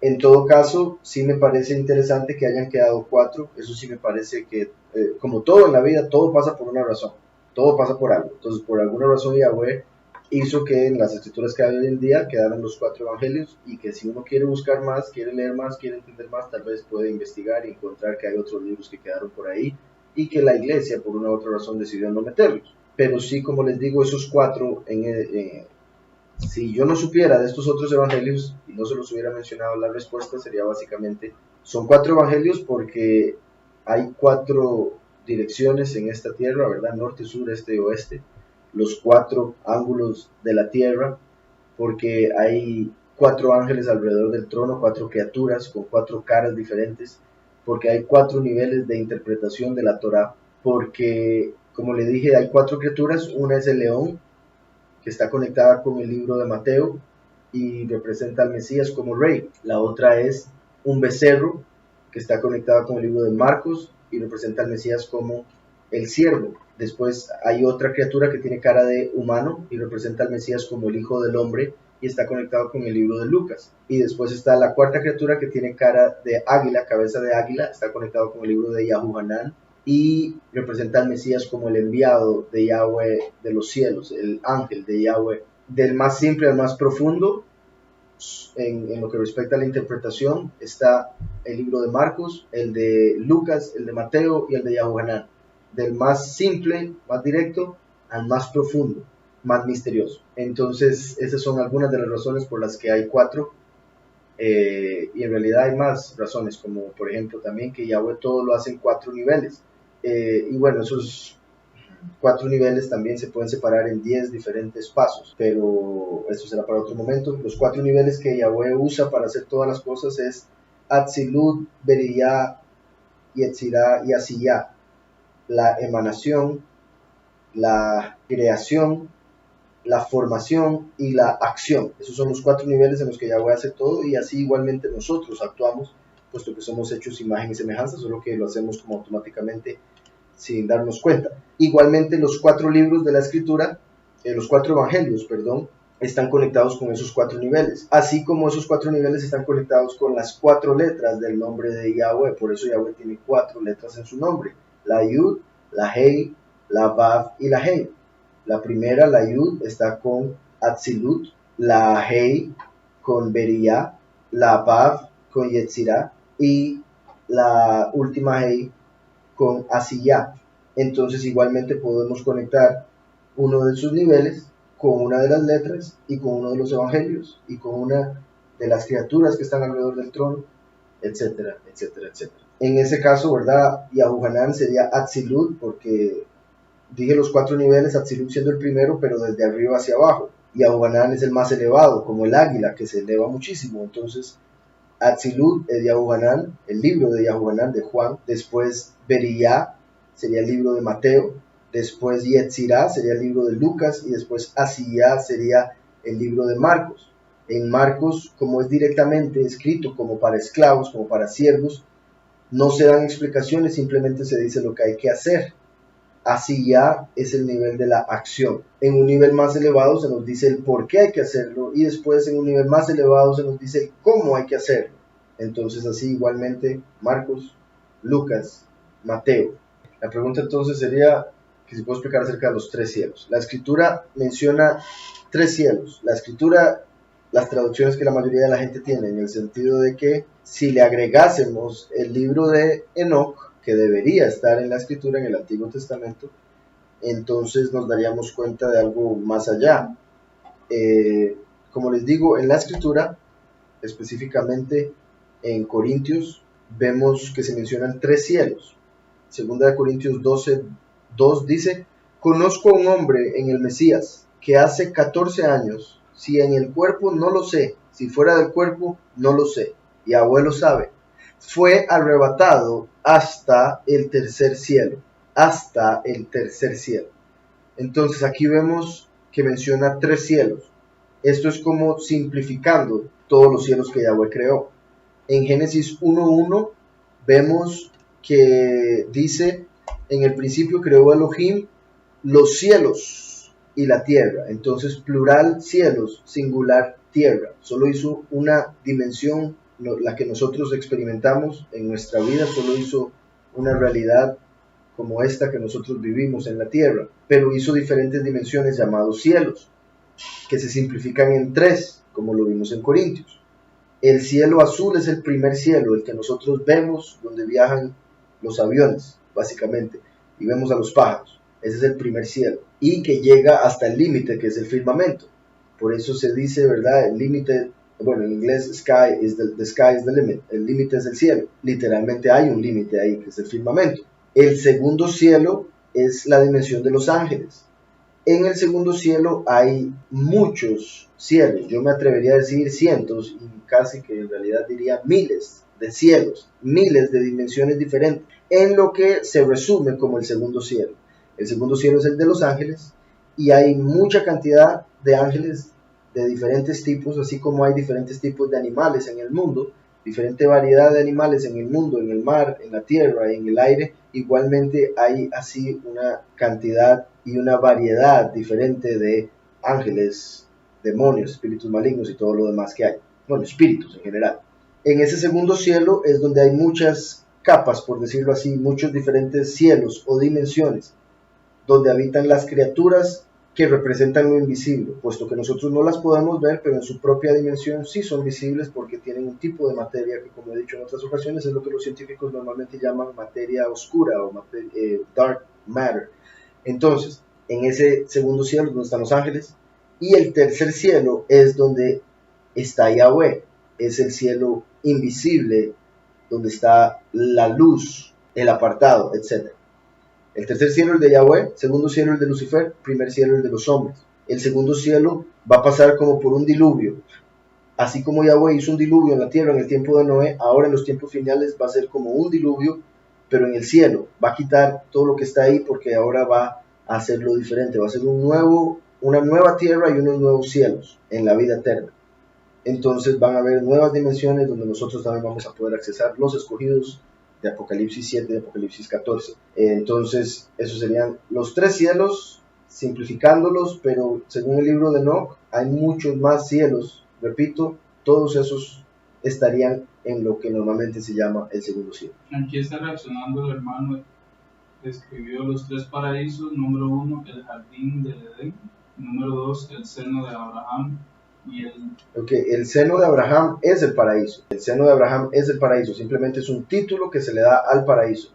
El Gan Edén. El Gan Edén es el jardín donde estaba Adán y Eva, por supuesto, el cual fue escondido, por decirlo así, una vez que pecaron y fueron sacados del mismo. Como he dicho en otras ocasiones, el Seol, ¿verdad?, es donde van las almas de los que mueren.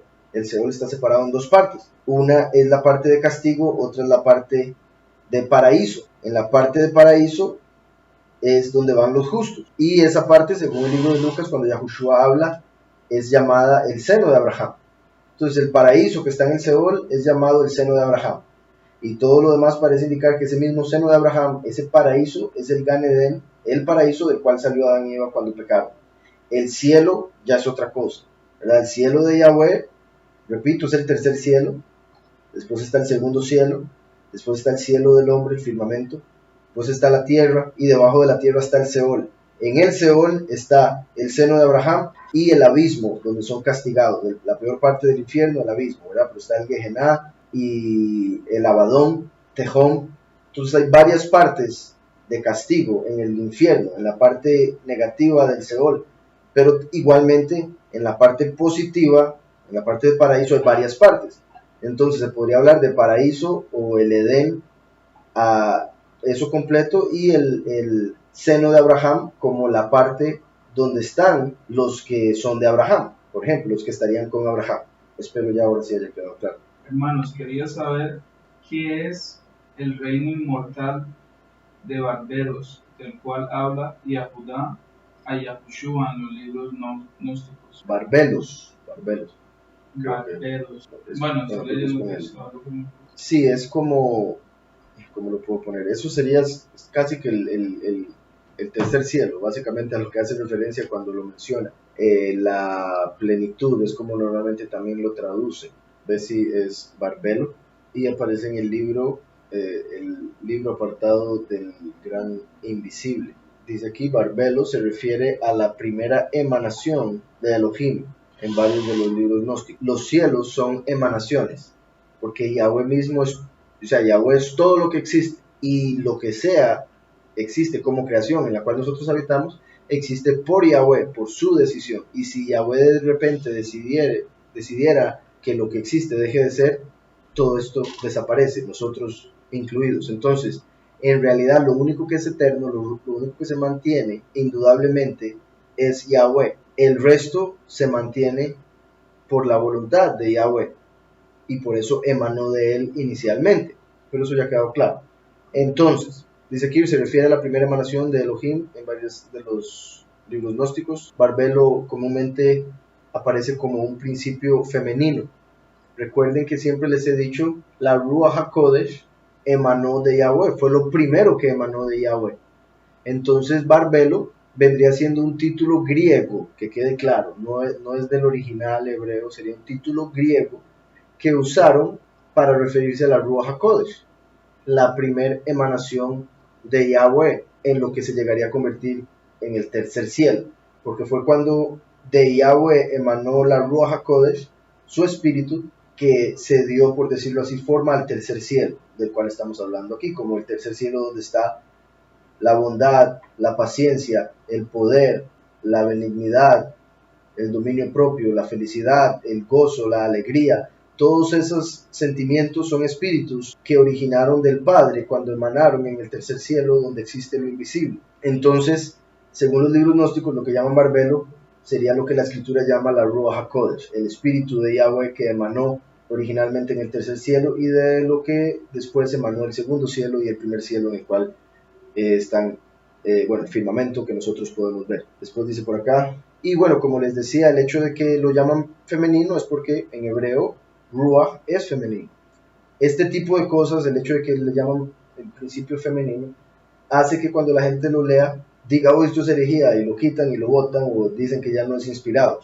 Pero cuando estudiamos la escritura y nos vamos al original hebreo, a la raíz nos damos cuenta que espíritu es femenino. Entonces en la escritura también en hebreo se refiere a la Ruach HaKodesh como femenino, como un principio femenino. Continúa obviamente, puesto que hay varios libros donde se menciona en el Evangelio de Judas, el cual yo no estoy muy de acuerdo, o por lo menos con las interpretaciones que se han dado del mismo, puesto que al libro de Judas le hacen falta muchas partes. Entonces el tratar de interpretar algo del libro con todas las partes que le hacen falta sería como agarrar versos de la escritura y sacarlos de contexto, lo cual hace mucho y es algo que sucede, considero yo, con el Evangelio de Judas.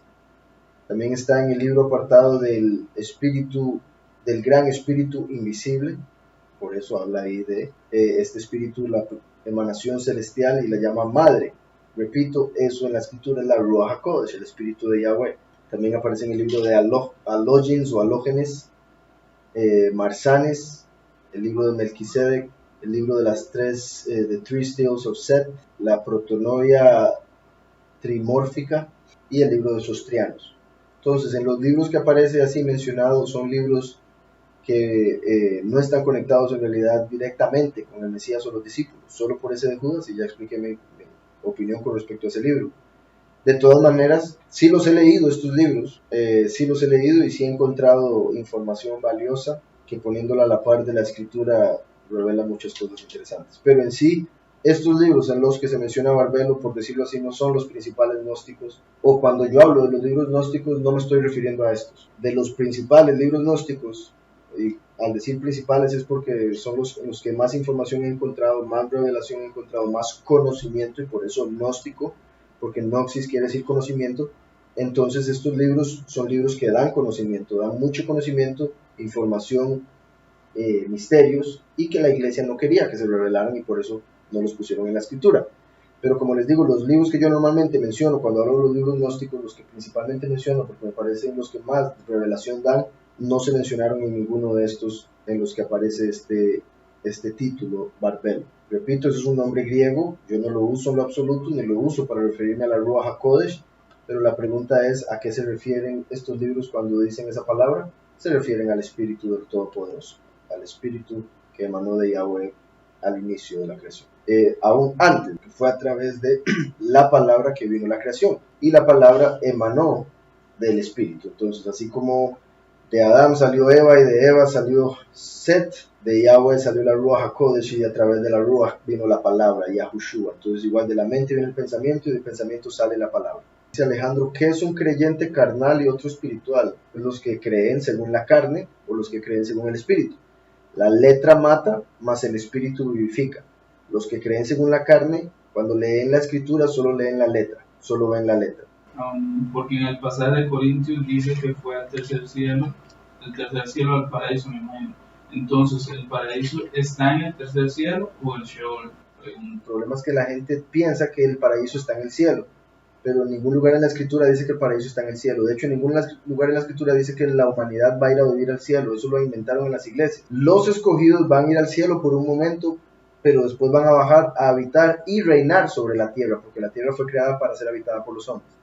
Entonces Yahweh no va a quitar la tierra, no va a deshacer la tierra se va a mantener para siempre y se va a mantener habitada por los hombres. El paraíso está en el Seol, fue escondido cuando Adán y Eva pecaron y fueron sacados de él, fueron sacados, por decirlo así, a la superficie, exacto, de la tierra. Entonces el paraíso está en el Seol, debajo de la tierra, llamado también en Lucas el seno de Abraham.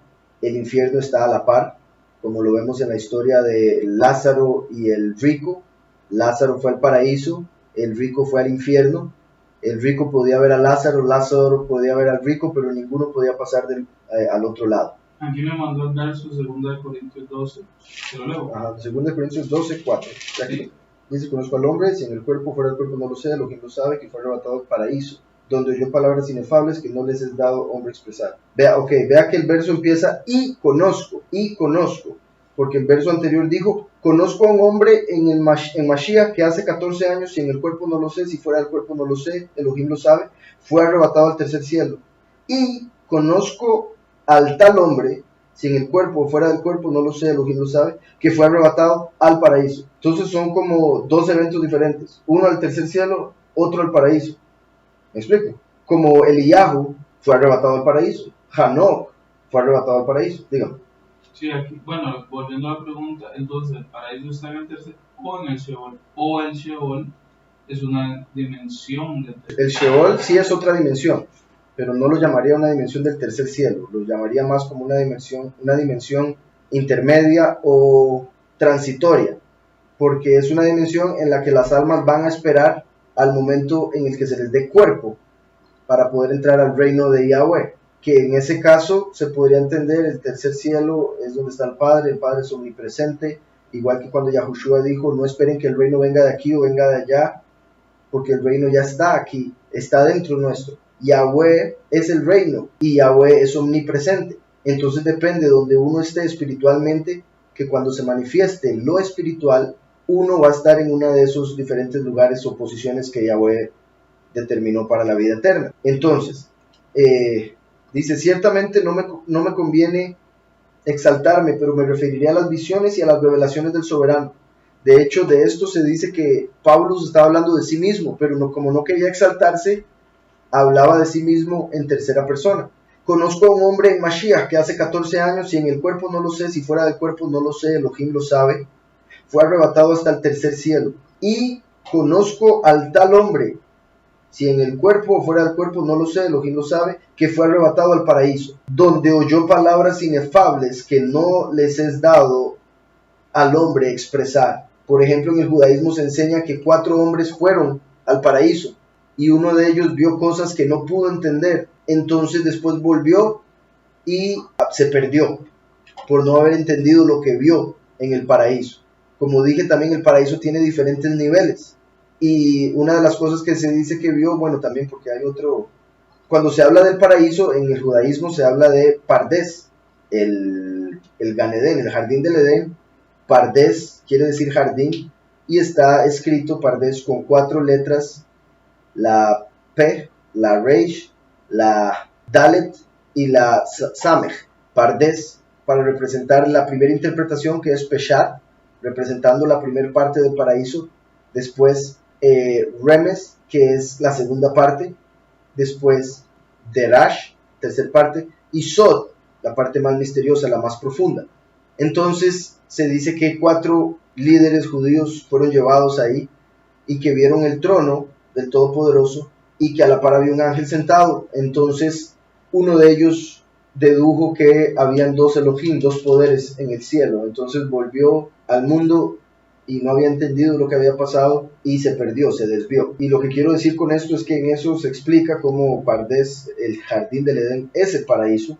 También cómo se habla de que hay personas que han ido ahí y que no se les permite revelar lo que vieron ahí, entre otras cosas porque es imposible comprenderlas desde el estado en el que estamos nosotros en este momento de conocimiento, de entendimiento, que es parcial, como Pablo también enseña. Entonces dice que fue arrebatado al paraíso, donde oyó palabras inefables que no le es dado al hombre expresar. De tal hombre me estimaré, pero de mí mismo en nada me estimaré, sino en mis debilidades. O sea, Pablo se dividió en 2 personas, él mismo como diciendo, mis debilidades, mis pecados, eso es una persona, eso es lo que yo no quiero ser. Yo quiero ser esta persona que Yahweh llevó a recibir revelación en el cielo, que llevó a recibir revelación en el paraíso. De fijo hay una conexión espiritual entre el paraíso y el tercer cielo, porque repito, el tercer cielo lo vemos como el lugar donde Yahweh está, y así es como lo explico, pero hay que entender que Yahweh no está en ningún lugar, porque si estuviese en algún lugar, entonces el lugar sería más grande que él, porque lo puede contener. Hay que entender que Yahweh es todo, por ende él es el que contiene todo lo que existe. En ese caso podemos entender la conexión directa que hay entre el paraíso y el tercer cielo. Además de que Paulus dice que el morir es ganancia, el vivir es el Mesías y morir es ganancia. ¿Por qué? Porque está escrito también, al morir llegamos a la presencia del soberano, porque entramos a la otra dimensión, donde es más claro, más directo, más evidente el poder, la presencia, la existencia del Todopoderoso, del que existe. Entonces el estar muerto es estar presente para Yahweh. Y por eso dice aquí, de tal hombre me estimaré, pero de mí mismo en nada me estimaré, sino en mis debilidades. Sin embargo, si quisiera estimarme, no sería insensato porque diría la verdad, pero lo dejo para que nadie piense de mí más de lo que en mí ve u oye. Que si la galaxia sería el segundo cielo. Bueno, sí, no lo comenté mucho, no, lo que llaman el espacio, los científicos, no es el segundo cielo, y si investigan se darán cuenta que los científicos nos han mentido, los maestros nos enseñaron mentira, ellos no sabían que era mentira, simplemente se los enseñaron a ellos se lo creyeron, así como nos lo enseñaron a nosotros y nosotros no lo creímos, pero cuando investigamos nos damos cuenta de las grandes falacias que metieron en nuestras cabezas desde niños, y ese espacio o ese montón de galaxias de un espacio infinito es uno de ellos, entonces es cuestión de ir a investigarlo, pero la respuesta corta, no, ese no es el segundo cielo, aunque entiendo que esa es la primera conclusión que se saca, así era como se entendía, de hecho como yo lo entendía en el pasado. Vamos a cerrar con esta pregunta ahora sí. En 1 Corintios 3 me decía básicamente desde el primer verso, vamos a ver hasta dónde lo llevo. De manera que yo, hermanos, no pude hablaros como a espirituales, sino como a carnales, como a niños en el Mesías. Ok. Esto es lo que, bueno, similar a lo que estaba explicando ahora, sí es válido lo que estaba diciendo ahora. La letra mata, más el espíritu vivifica. Las personas que son carnales, cuando leen la escritura, interpretan la letra, o sea, lo interpretan literalmente porque no han recibido el espíritu para poder ver más allá, ver lo invisible que está aquí escrito, o sea, lo profundo de cada una de estas palabras. Entonces toman apenas lo por encimita, y al no poder comprender el aspecto espiritual o al no tener el conocimiento de todo lo que está escrito, entonces sacan cosas de contexto y llegan a malinterpretar cosas. Por eso necesitan a alguien que les explique. Como ahora lo que hablaba de los niños espirituales. Los niños espirituales no se les puede dar carne porque se atragantan, se les tiene que dar leche. A un niño le hay que darle leche. Entonces a eso es a lo que se está refiriendo aquí. Es como que les tenía que dar leche, a pesar de que ya deberían estar comiendo carne. Dice, de manera que yo, hermanos, no pude hablaros como a espirituales, sino como a carnales, como a niños en el Mesías. Os di a beber leche, no alimento sólido, ¿verdad? Les dio el alimento como a alguien carnal que no había podido llegar a elevarse a lo espiritual. Entonces no podía comer lo sólido, como un niño que acaba de nacer no puede comer alimentos sólidos, sino que solo puede tomar leche. Os di a beber leche, no alimento sólido, porque aún no erais capaces, ni sois capaces todavía, porque aún sois carnales. Entonces, cuando la gente sigue pensando en la carne y en lo que la carne le trae a la mente, es una persona carnal. Cuando no puede dejar de pensar en lo que piensan las personas de ellos, o en lo que la sociedad dice que debería ser o hacer, etcétera, es una persona que se está manteniendo en la carne porque se está dejando llevar por los pensamientos de la carne, por el ego, básicamente, la inclinación al mal que está en la carne. Entonces, en efecto, dice, porque aún no erais capaces, ni sois capaces todavía, porque aún sois carnales. En efecto, habiendo entre vosotros celos, contiendas, disensiones, ¿no sois carnales y andáis como hombres?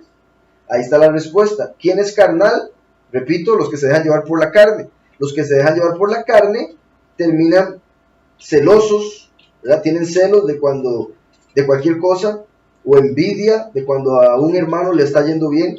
Dice celos, contiendas, se andan peleando, andan chismeando, disensiones, andan haciendo división en la congregación. Una persona que hace división está haciendo lo malo, punto. No sabe lo que está haciendo, en el sentido de que a Yahweh le gusta la unión, y en la congregación tiene que haber unión. La congregación escogida es llamada la iglesia de Filadelfia, la iglesia del amor fraternal. Entonces, cuando entra una persona que no practica ese amor fraternal, quiere decir que esa persona no es de la iglesia, porque se está comportando como carnal. Dice celos, contiendas y disensiones. ¿No sois carnales y andáis como hombres? Pues cuando uno dice, yo ciertamente soy de Pablo, y el otro, yo soy de Apolos, ¿no sois carnales? O sea, como la gente que dice, es que yo sigo a Cash Luna, es que mi pastor es... bueno, es que ellos, Francisco, ¿verdad? El Papa hay allá, hay el otro. Los que siguen al apóstol de esta, la Iglesia de la Luz, la vez pasada que dejen mucha gente que lo sigue, no me acuerdo. La luz del mundo. La Luz del Mundo, sí, que lo llaman el apóstol, entonces lo siguen a él. Aún, como yo siempre he dicho, en lo que respecta a mi congregación, la congregación que el Padre puso en mis manos, siempre enseño yo que sigan al Todopoderoso a través de su Hijo Yahushua, que tengan eso en sus mentes, principalmente que lo tengan siempre presente, porque aquí vemos que desde el inicio Yahushua se fue y ya la gente estaba, yo soy de Pablo, yo soy de este, yo soy del otro, entonces ya había división, como si no todos estuviesen predicando lo mismo, que es Yahweh, Yahushua. Entonces dice, yo ciertamente soy de Pablo y el otro yo soy de Apolos. ¿No sois carnales? ¿Qué pues es Pablo y qué es Apolos? Servidores por medio de los cuales habéis creído, y eso según lo que a cada uno concedió el soberano. Pablo representa la segunda venida de Mashiach, el último. Apolos representa Eliyahu, el testigo como Eliyahu, el que viene a la par del testigo como Moshe. Entonces Pablo y Apolos representan a los dos testigos. Y aquí es como si los dos testigos estuviesen haciendo su ministerio, dar testimonio del Mesías, no de ellos mismos. Así como el Mesías no dio testimonio de sí mismo, sino que dio testimonio del Padre, ahora los dos testigos no vienen a dar testimonio de sí mismos, vienen a dar testimonio del Hijo, quien nos lleva hacia el Padre. Entonces, ¿qué pues es Pablo y qué es Apolos? Servidores por medio de los cuales habéis creído, y eso según lo que cada uno concedió, y eso según lo que a cada uno concedió el soberano. Yo planté, Apolos regó, pero el crecimiento lo ha dado Yahweh. Debemos enfocarnos en Yahweh. Por eso Yahushua es el camino a Yahweh, no es el destino. Yahushua es el camino. Yahushua es la puerta para llegar al Padre. Nosotros debemos orar a Yahweh. Yahushua mismo lo dijo, cuando oren así, Padre nuestro que estás en el cielo. Debemos orar al Padre. Yahushua mismo también dijo, el Padre mayor es que yo. Entonces, yo planté, Apolos regó, pero el crecimiento lo ha dado Yahweh. Así que ni el que planta es algo, ni el que riega, sino Yahweh que da el crecimiento. Y el que planta y el que riega son una misma cosa, aunque cada uno recibirá su recompensa conforme a su labor. O sea, ambos están trabajando para un mismo, pero cada uno va a recibir un pago diferente dependiendo de lo que haya hecho. Porque nosotros somos colaboradores de Yahweh y vosotros sois labranza de Yahweh, edificio de Yahweh, porque la iglesia es el templo de Yahweh. Conforme al favor de Yahweh que me ha sido dado, yo como perito, arquitecto, puse el fundamento, así como está escrito que Zorobabel es el que va a poner el fundamento, y lo he explicado en los estudios de Ageo. Zorobabel representa al último, igual que Pablo representa al último. Yahweh dijo que Zorobabel pondría la piedra y terminaría el edificio. Aquí Pablo está diciendo que él puso la piedra. ¿Por qué? Porque el último viene a predicar de Yahushua, que es la piedra angular. Entonces el último, la segunda manifestación de Yahweh en la tierra, predicar del primero, está poniendo la piedra angular.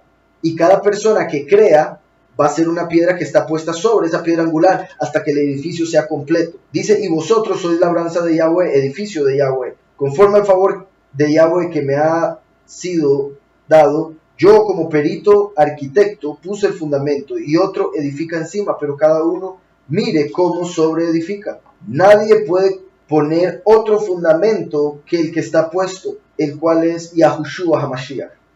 Nadie puede poner otro fundamento que el que está puesto.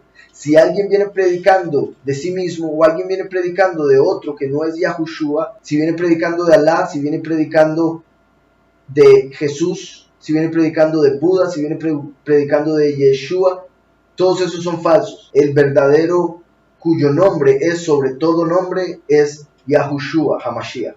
Entonces nadie puede poner otro fundamento que el que está puesto, el cual es Yahushua HaMashiach. Si alguien edifica sobre este fundamento con oro, plata y piedras preciosas, o con madera, heno y hojarasca, la obra de cada uno se hará manifiesta, porque el día la pondrá al descubierto. Pues por el fuego será revelada. Como decía ahora, el fuego deshace todo lo que nos sirve. La hojarasca se deshace. Pero si usted edificó con oro, se va a mantener. La obra de cada uno se hará manifiesta, porque el día la pondrá al descubierto. Pues por el fuego será revelada. La obra de cada uno, sea la que sea, el fuego la probará. Si permanece la obra de alguno que sobreedificó, él recibirá recompensa. Si la obra de alguno se quema, él sufrirá pérdida. Si bien él mismo será salvo, aunque así como por fuego. Como he dicho, hay gente que va a llegar al reino de Yahweh y van a tener una posición más baja de la que pensaron tener. Por ejemplo, en el cristianismo ni siquiera se enseña que hay diferentes posiciones en el reino de Yahweh. Con solo eso quiere decir que no están aplicando para la mejor posición. Como si en un trabajo, ¿verdad? Se necesita alguien para que limpie los pisos y se necesita alguien para que sea jefe. Nosotros debemos aplicar para ser jefes. Eso es el mejor trabajo, es obvio. Pero hay gente que no se les ha enseñado que pueden ser jefes, entonces solo aplican barrenderos. Entonces, según las obras, según lo que nosotros entendemos y por ende ponemos por obra, vamos a recibir recompensa eterna. Aunque vayan a ser justificados en el juicio final después de haber sido resucitados, puede ser que sus obras se hayan quemado. Entonces entraría como pueblo, no como rey. Dice por acá Alejandro, me llama la atención ya que ellos tenían 1 Corintios 1, porque Él los ha enriquecido en todo, en toda palabra y en todo conocimiento. No sé si estoy entendiendo, es como diciendo que llama la atención que les diga eso en ese momento de carnales, porque en 1 Corintios 1.5 dice, porque Él los ha enriquecido en todo, en toda palabra y en todo conocimiento. Sí, de fijo, digo, una congregación, imagínense, ¿verdad? Digamos que hayan 100 personas, a algunas personas les va a quedar perfecto lo que dice 1 Corintios 1 y a otras lo que dice 1 Corintios 3, por ejemplo. También es como hay algunos pocos que pueden ser de una manera, pero en general se comportan de tal forma, por ejemplo. Entonces, tal vez a eso es a lo que se deba. Voy a leer rápidamente. Todá doy a mi Elohim siempre por vosotros, por el favor de Yahweh que os fue dado en Mashiach Yahushua, pues por medio de él habéis sido enriquecidos en todo, en toda palabra y en todo conocimiento, en la medida en que el testimonio acerca de Mashiach ha sido confirmado entre vosotros, de tal manera que nada os falta en ningún don, mientras esperas la manifestación de nuestro soberano Yahushua, el cual también os mantendrá firmes hasta el fin, para que seáis irreprensibles en el día de nuestro soberano Yahushua HaMashiach. Fiel es Yahweh, por el cual fuisteis llamados a la comunión con su Hijo Yahushua HaMashiach, nuestro soberano. Sí, entonces básicamente está diciendo que ya recibió, o sea, a través de Yahushua uno recibe todo. Otra cosa es que lo use. Por ejemplo, una cosa es tener una herencia, recibir una herencia, tenerla en el banco, y otra cosa es saber que esa plata está en el banco y usted la puede ir a sacar a su nombre. Entonces, a través de creer en Yahushua, todo esto se vuelve accesible, disponible para nosotros, pero es uno, es la persona la que, ya sea por falta de fe, por falta de inteligencia quizá, que la puede pedir a Yahweh de todas maneras, pero por falta de razonamiento, por falta de lógica o por miedo, por falta de confianza, de intimidad con el Padre, no quieren accesar eso que Yahweh nos otorgó a través de Yahushua como un favor. Entonces, a pesar de que todo está ahí, hay muchos que no quieren tomarlo. Y no es que, o sea, no quieren porque no entienden, básicamente. Pero sí, también, obviamente, Alejandro, tendríamos que leer todo el libro de Corintios, que es bastante largo, para entender también ese cambio que hay desde el primer capítulo hasta el tercer capítulo, viéndolo más en el contexto, ¿verdad? Para yo poder ser más claro. Pero sí es un buen punto, es interesante eso. Pero como le decía, en una congregación con 100 personas, de fijo hay algunas que necesitaban escuchar lo de 1 Corintios 3. Y lo digo porque bendito sea el Padre, lidero una congregación de la cual usted es parte, y son pocos, y en esos pocos he visto muchas cosas diferentes, y a unos se les aplica lo de 1 Corintios 1, y a otros lamentablemente se les ha aplicado lo de 1 Corintios 3, en la misma congregación. Entonces, así es como lo veo por encima, pero como le digo, tendríamos que leerlo todo el libro, y eventualmente lo vamos a leer, por supuesto, en la congregación.